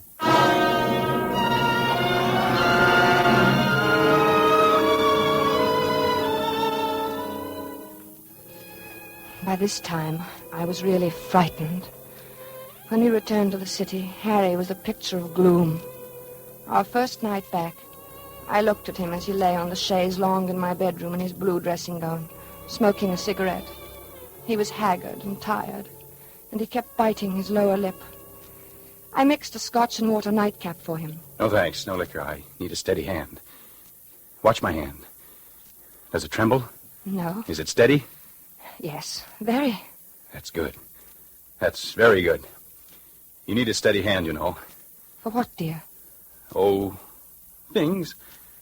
Harry, will you sleep in my room tonight? No, you keep shaking me all night to keep me awake. You're afraid to let me meet him. Are you still on that? Why do you think everybody's better than I? I can outshoot him the best day he ever lived. Oh, of course, In the dear. waistcoat. Right next to the middle button. He has 3 big pearl buttons on his waistcoat. Came from France. Why don't you dream about somebody else? Anybody else, please. You'd like that, wouldn't you? You'd like to have me dream about somebody who wouldn't hurt a fly. Somebody like that. Because you'd know I'd never get in a duel with him. A duel? You're dreaming of a duel now? Ever since Hamilton died. Burr knows I hate him.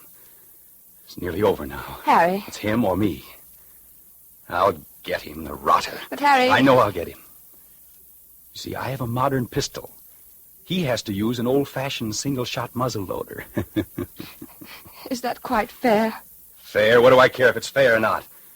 Was it fair the way he shot Alexander? Was it? Don't be mad with me, Harry. Oh, I'm sorry, darling. I'm very unhappy. I'm sorry, darling. And I'm worried sick. Well, I'm sorry, darling. Don't cry. Please don't cry. It upsets me when you cry. And I mustn't be upset. I must be very calm and rested. My hand must be steady tonight. Especially tonight. I'm so worried, Harry. Don't worry about me. I'll be all right. I'll be fine. My hand is like a rock.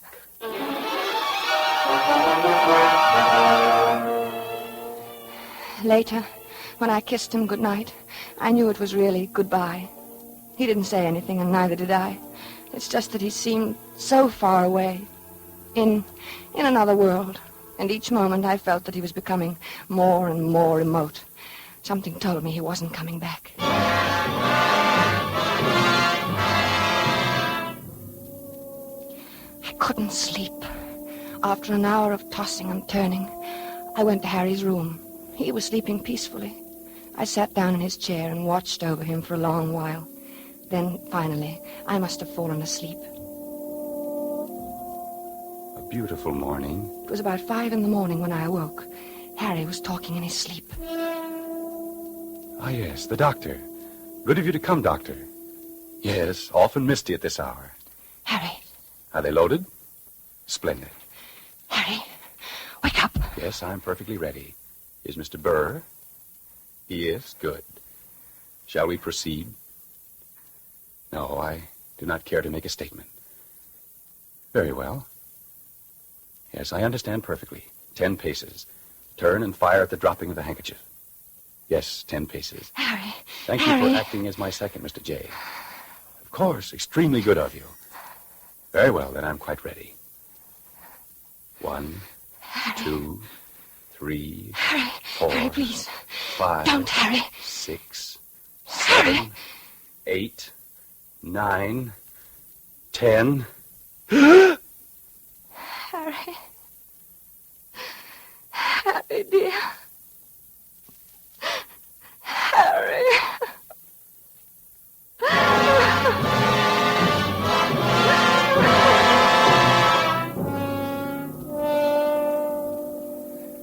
Dr. Fox was puzzled when he examined Harry the next morning. Extraordinary. His heart was as sound as a dollar when I saw him the other day. He seemed to be fine, Dr. Fox. I can't understand it. What? Why his heart stopped as if he'd been shot. Shot? Yes. Of course, there are no gunshot wounds and no... Shot. Now, Mrs. Andrews. That's it. Shot. No, you'll have to calm yourself. You can't help him now. I should have known it would happen. I kept staring at Harry's right hand.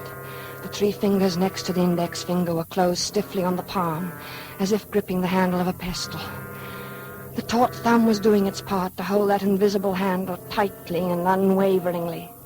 But it was the index finger which held my eye the longest. I looked carefully to make sure I was right. Yes, it was so. That index finger was curved inward slightly, as if it were about to press the trigger of a pistol. So there had been a duel after all. Perhaps there was no gunshot wound. But Harry had been shot as surely as he was dead. Dr. Fox saw me staring and spoke to me. What are you looking at, Mrs. Andrews? Harry never even fired a shot. Aaron Burr killed him the way he killed Hamilton. Well, what are you talking about? Aaron Burr shot him through the heart. I knew he would. Yes, but there's no evidence. I knew he would. Then Dr. Fox put an arm around me. He looked at me gently and a bit frightened, the way I used to look at Harry when he told me about his dreams. He led me to his assistant and whispered something. He thought I didn't hear him, but I did. She's crazy. Stark, raving crazy. I let the assistant take me away. Maybe he thought I was crazy, too. But now I knew. Aaron Burr got Harry, just as he had killed Hamilton in that old quarrel long ago. I knew he would! I knew he would!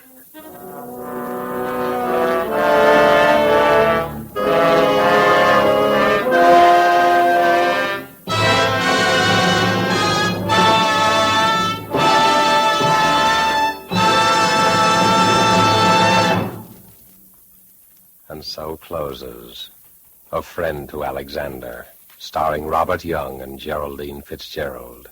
The James Thurber story, which was tonight's tale of Suspense.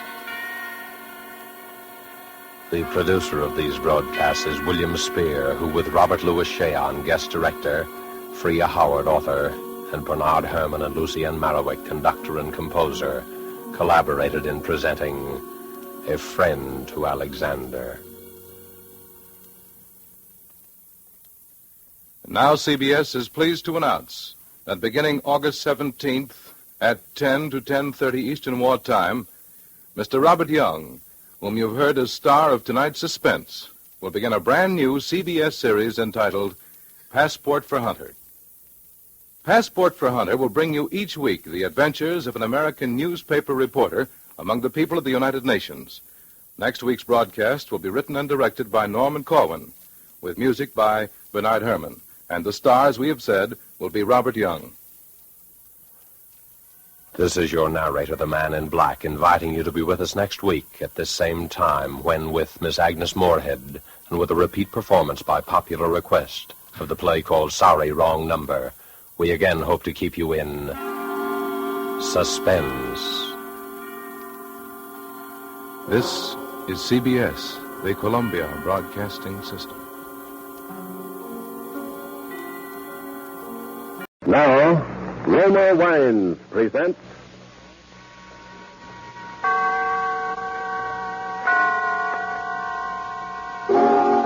Suspense. Tonight, The Diary of Sophronia Winters, starring Agnes Moorehead and Ray Collins. Suspense is presented for your enjoyment by Roma Wines. That's R-O-M-A, Roma Wines. Those excellent California wines that can add so much pleasantness to the way you live, to your happiness in entertaining guests, to your enjoyment of everyday meals. Yes, right now a glassful would be very pleasant as Roma Wines bring you Suspense.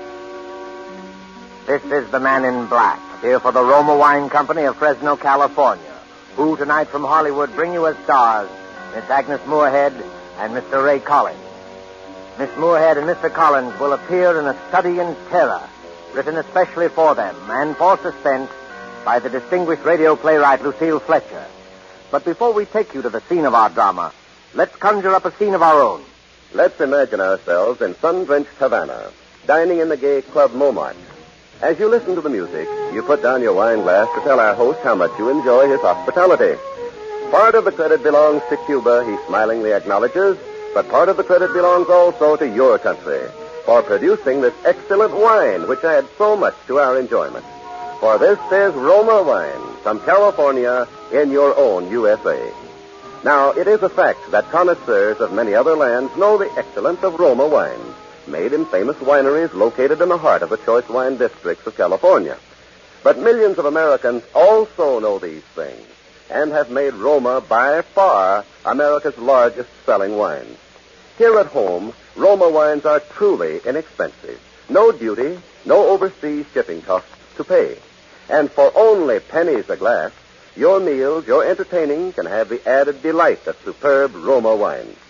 You will find them of truly excellent flavor and character, fine products of age-old winemaking skill perfected by modern quality controls and tests. Ask for R-O-M-A, Roma Wines, made in California, for enjoyment throughout the world. And now with the Diary of Sophronia Winters, and with the performances of Agnes Moorehead and Ray Collins, we again hope to keep you in suspense.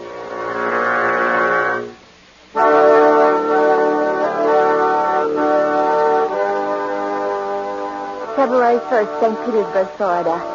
I, Sophronia Winters, have hereby begun this diary because on this day I feel for the first time that I've begun to live. Diaries are no good unless one has thrilling experiences. For 40 years, I've never had what could really be called a thrilling experience, but Papa's death has changed everything. Here I am in beautiful St. Petersburg with everything to start life anew, money in my purse, 2 suitcases full of new clothes, and a gorgeous new permanent wave. And Florida is really the land of romance. It doesn't matter whether you're 17 or 70. There are parties and dances and bingo games and flirtations for all. My landlady, in fact, tells me that people often become engaged and even married to perfect strangers overnight. I'm still shy, of course, but just the same, it's such fun and so thrilling to think one's fate may be just around the corner.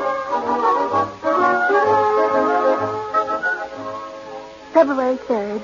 Oh, diary, it is beginning. This morning when I came out of my lodging house to go down to the beach, I noticed a man, a thrilling-looking man, sitting across the street on a bench. It was just as though he were waiting for me, because when I came out, he sort of started up as though he knew me. Of course, I didn't speak first, but I knew the minute I started down the street that he was following me. Well, I got to the beach and sat down with my magazines, and suddenly there he was, strolling toward me with a broad smile. Well, sitting out here all by your lonesome. Oh, yes. Yes, I am. And down here at St. Pete long? Oh, it's just 3 days. 3 days? That's a long time. It's a wonder I didn't spot you before. Mr. Johnson's the name. Johnson. Hiram Johnson. I came from Green Harbor, Maine. Run a big hotel up there summers. Well, that's my whole history in a nutshell. Oh, my name's Sophronia. Sophronia Winters. Sophronia? Yeah. Well, you know, that's quite a coincidence. My sister-in-law's name was Sophronia. Oh. Sophronia Johnson. You ever heard of her? She looks quite a bit like you, too. Sophronia Johnson? Mm-hmm. No, I'm afraid I haven't. Who was she? Someone very famous? I'm so ignorant about these things. Well, that's all. Like, say, look at that sun, will you? I'd say it was pretty nearly time for lunch.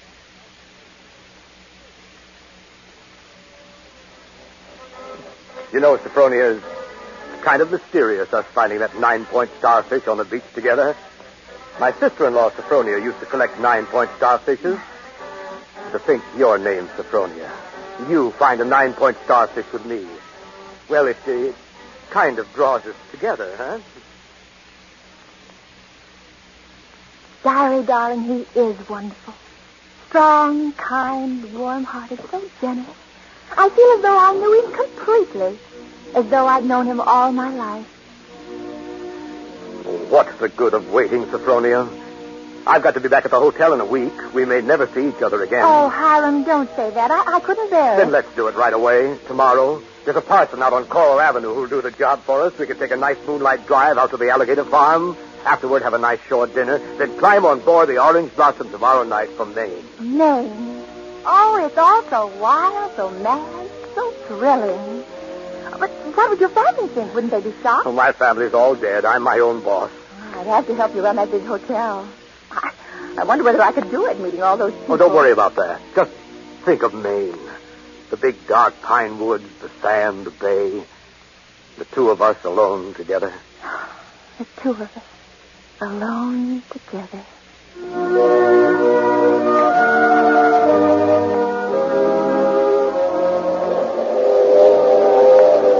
February 7th, on board the Orange Blossom. I was married in a wedding dress of Alice Blue Moray, with a frill of white organdy at the collar and wrist, and a rhinestone belt buckle. Hiram sent me talisman roses. I'm pressing one precious flower between the pages of this diary for love.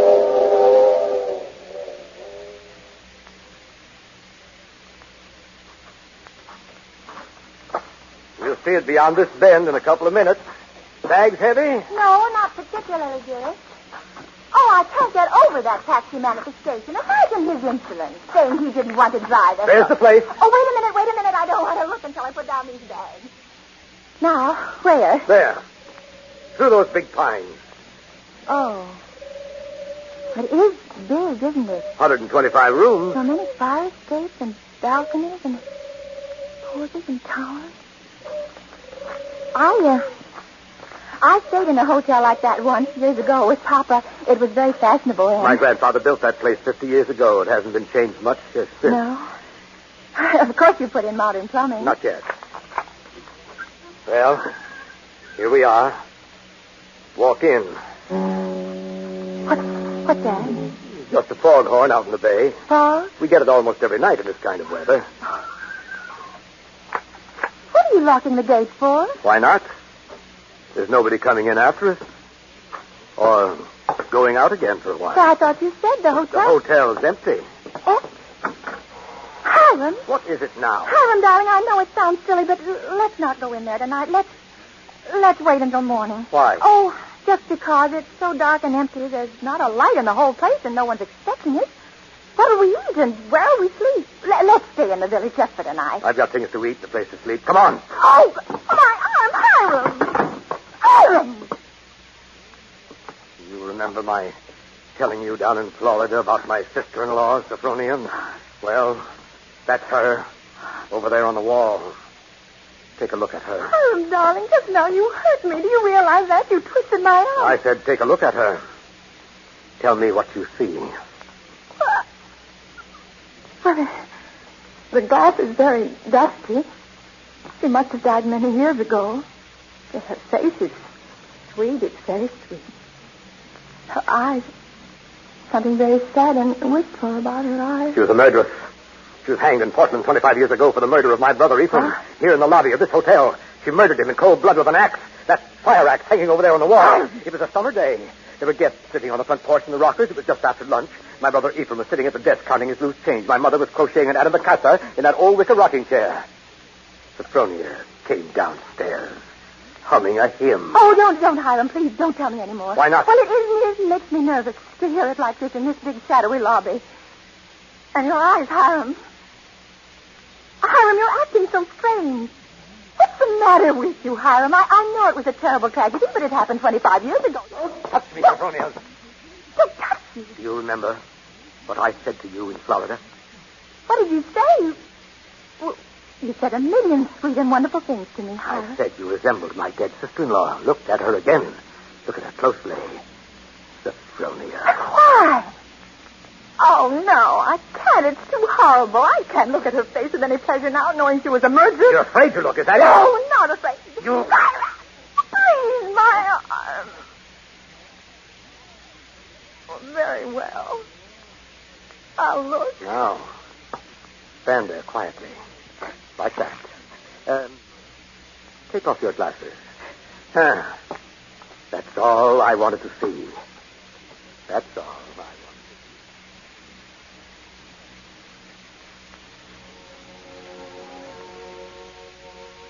February 12th, Green Harbor Hotel, Maine. I can't understand it. I try to fathom it, but my head aches and my heart is heavy. The hotel is deserted, unchanged, and apparently uninhabited for 25 years. Wash bowls and pitchers still stand in the empty rooms, covered with spiders and cobwebs. Dust is everywhere. And the printed regulations on the walls are tattered and yellow with age. A row of broken rocking chairs on the front porch faces emptily out to sea. Can any nest be my home? Downstairs now in the shabby parlor off the lobby is playing the harmonium.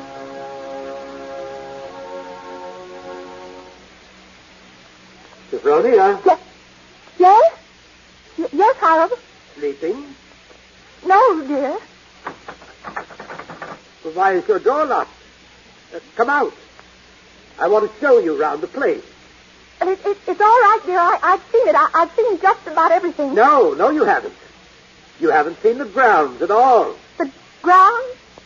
But, Hiram, it's after midnight. I want to show you where my sister-in-law, Sophronia, is buried. Well, now, not tonight, dear. Please, it's so late and I have a headache. Open the door, Sophronia. I want you to come now. No, I can't. Now go away and let me alone. I won't. It's no use carrying on like that. You see, I've got pass keys to all the doors.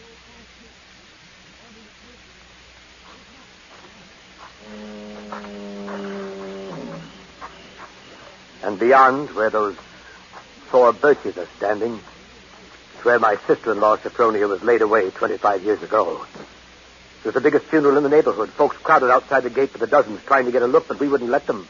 Buried her ourselves, without a service, out here by herself on the ground.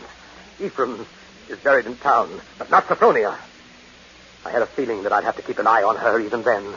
Keep an eye on her? Oh, I knew she was one of those restless sleepers who wouldn't stay quiet in her own grave. I knew before the year was out she'd find some way to start roaming around, hunting for mischief again. She was a young she-devil to the core, Sophronia. They could hang her till doomsday, and it wouldn't do any good. You mean you think she haunts this hotel? No, not this hotel. She never had any use for it, dead or alive. No, she makes for a warmer climate. There's always a cold-blooded little fish freezing and shivering all the time. It's places like California and Texas. And Florida, she makes for. Florida? Yes, that's one of her favorite haunts, particularly around St. Pete. She likes the flowers and the sun and the romance. Hiram, I feel cold. Do you mind if I go inside now? Just a minute. I haven't explained everything. You think I'm crazy, I guess. Crazy. But I'm a lot smarter than some people give me credit for. Because, you see, I have found her. Now, 3 times. Do you, see that grove of birches over there? Under every one of them is a grave. I've found her wandering the earth in disguise 3 times. And I've killed her 3 times. And it still doesn't do any good. She's still restless. You mean you've killed 3 different women? So now I keep another grave to remind her. It's waiting now. Would you like to see it?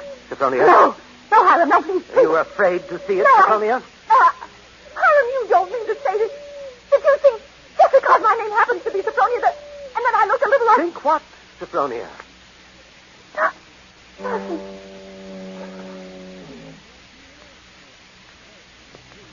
February 14th. My mind is made up. I've made a terrible mistake. I must get away from this place. I must get away from Hiram and Sack. I shall wait for dusk, when he generally sits down in his parlor and plays the harmonium. I can hide a little earlier in one of the deserted rooms, and then bring me back toward the lobby, slip out the front door.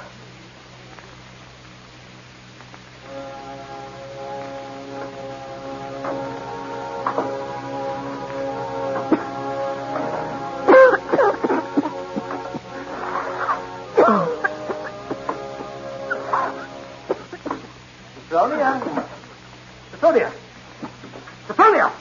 Oh, there you are. Why, what's the matter? Anything wrong? No, Hiram. You didn't want anything outside, did you? Because if you do, you'll have to ask me to get it for you. You see, I always keep the front door locked. Yes, And yes, Hiram. the back door, too. All the doors leading out into the porches and the fire escape, and a good many of the windows makes one feel safe from thieves and peeping Toms. Oh, you've got a cold. Oh, that's too bad. Yes. I must have caught it last night outdoors. The damp. You ought to be in bed, a good one. The only good bed in the house is in my sister-in-law Sophronia's old room. Oh, no, Hiram. I'm all right. It's just a little head cold. Oh, little head colds often develop into pneumonia. Too bad I didn't think of that before. You might have slept in it from the very beginning. Here, up these stairs. All right. What's the matter? Are you so weak? No, I'm all right. This room is the cleanest in the hotel, too. I've always had a sort of suspicion about that. There, you see? I've kept everything as it was. What's the matter? Nothing. It's just... Seems kind of familiar? No, it's just that seeing it so clean. Seeing it as though someone were living there, as though they'd only stepped out for a moment. Just as she left us that afternoon when she walked down to murder my brother. You see her needlework on the table with a needle sticking in it? Her hymn book still open? She was very fond of singing hymns, Sophronia was. Had a nice voice, too. I used to accompany her. I'll turn down the bed for you. Then you can get undressed while I go and make you some hot tea. No, I don't want any. Here's the closet. You can put on one of Sophronia's dresses.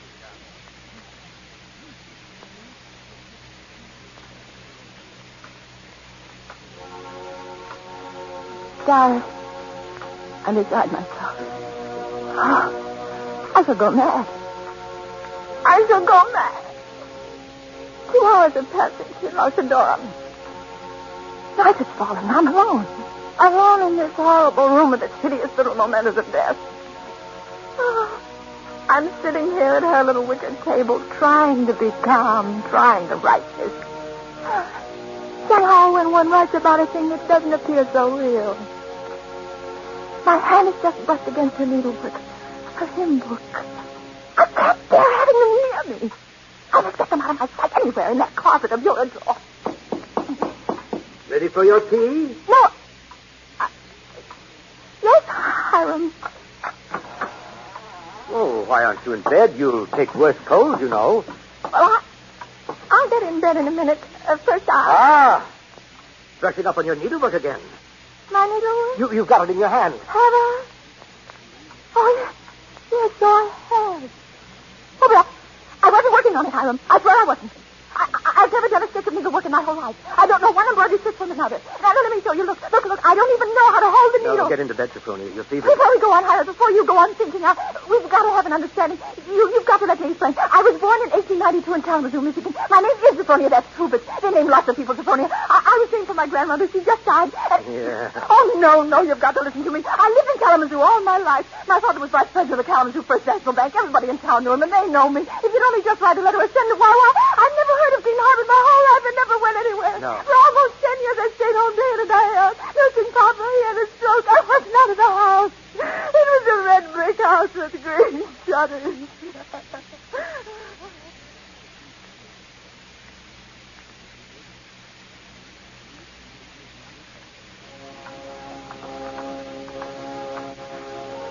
February 15th.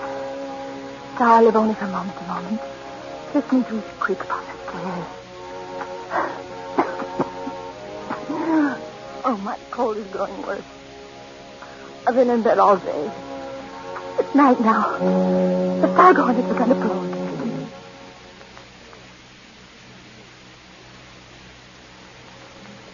February 19th.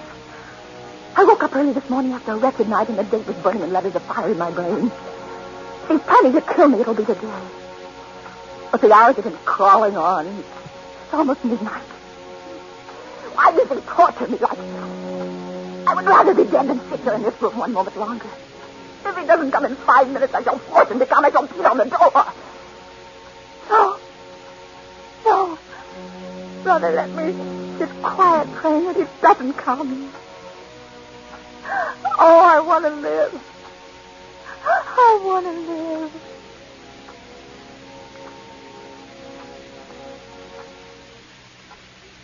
Sophronia. It's come. Sophronia, come downstairs. I want you to sing me a hymn. Sing. I never asked you to sing for him before. But she sang. I can't sing, dear. I told you that long ago. Did you? Well, I'd forgotten. And besides, how can I come downstairs when my door's locked? It's unlocked. Try it. Unlocked. Oh, no. How could it? Oh, it is, and I never knew it. I never knew it. Coming? Oh, you unlocked it sometime while I was just sitting. Why didn't I try a few more times? Sophronia! Yes. Yes, Hiram. I'm coming.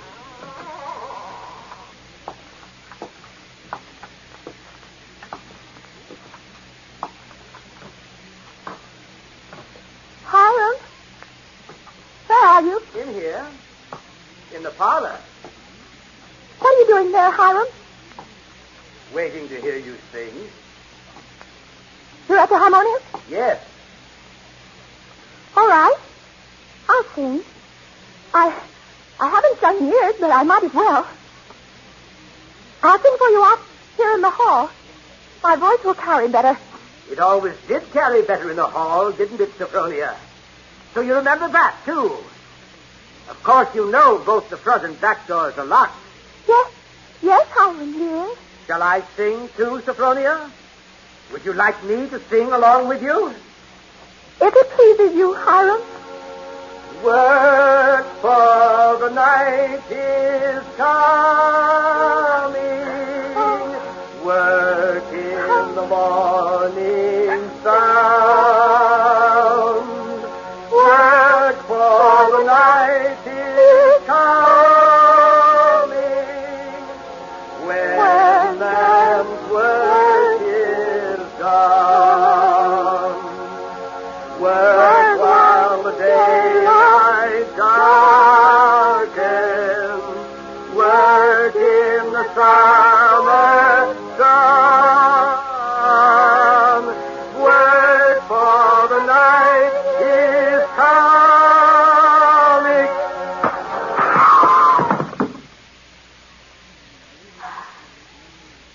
Well, man's work is done.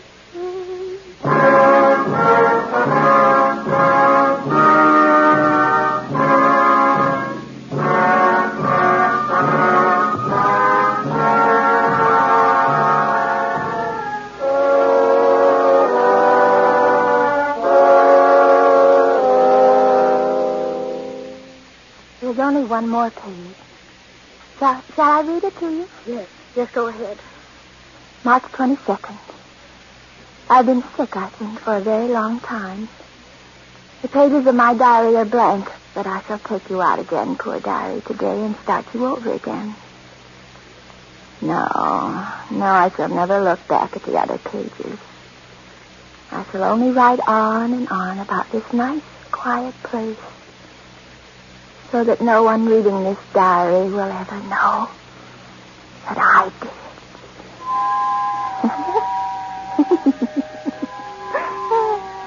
But I did do it, diary.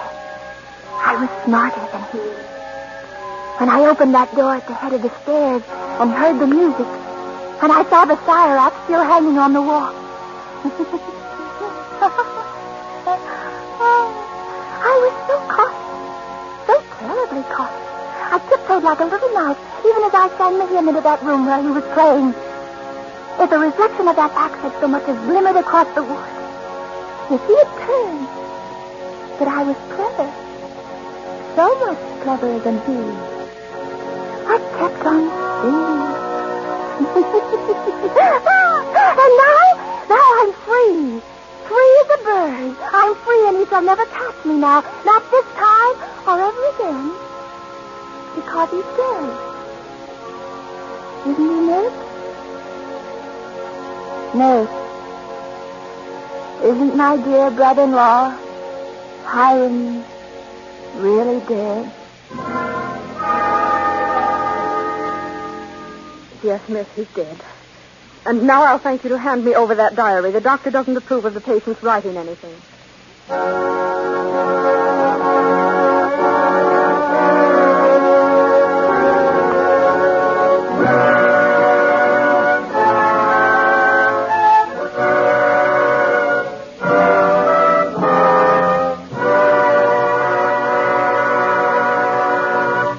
And so closes The Diary of Sophronia Winters, starring Agnes Moorehead and Ray Collins. Tonight's study in Suspense. Suspense is produced and directed by William Spear. It's my job, it's my privilege, to tell you how much pleasure and enjoyment you can add to everyday living by serving Roma wines with meals, when entertaining, or any time. And in hot weather, let me suggest Roma wine cooler offers. Just put ice cubes in a tall glass, half fill it with your favorite Roma wine, then fill it up with sparkling water. For a sweeter drink, just add sugar and stir. Ah, that, my dear people, is really something. And it's so simple, so good, and so inexpensive. It's a fact. The cost of Roma wines is only pennies a glassful. Get Roma wines today. Enjoy them regularly.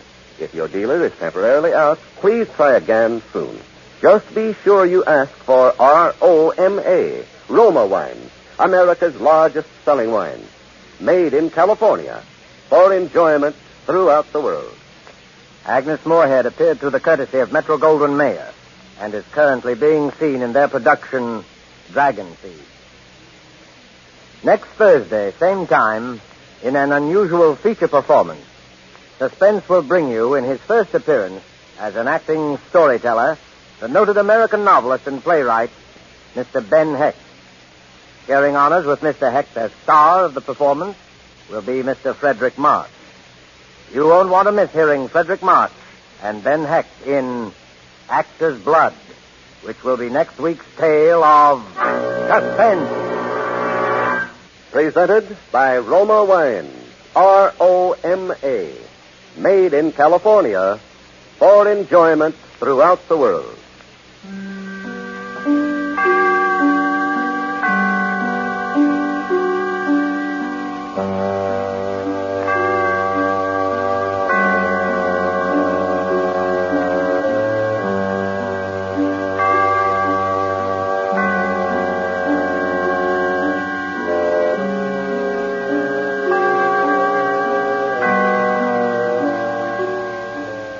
This is CBS, the Columbia Broadcasting System.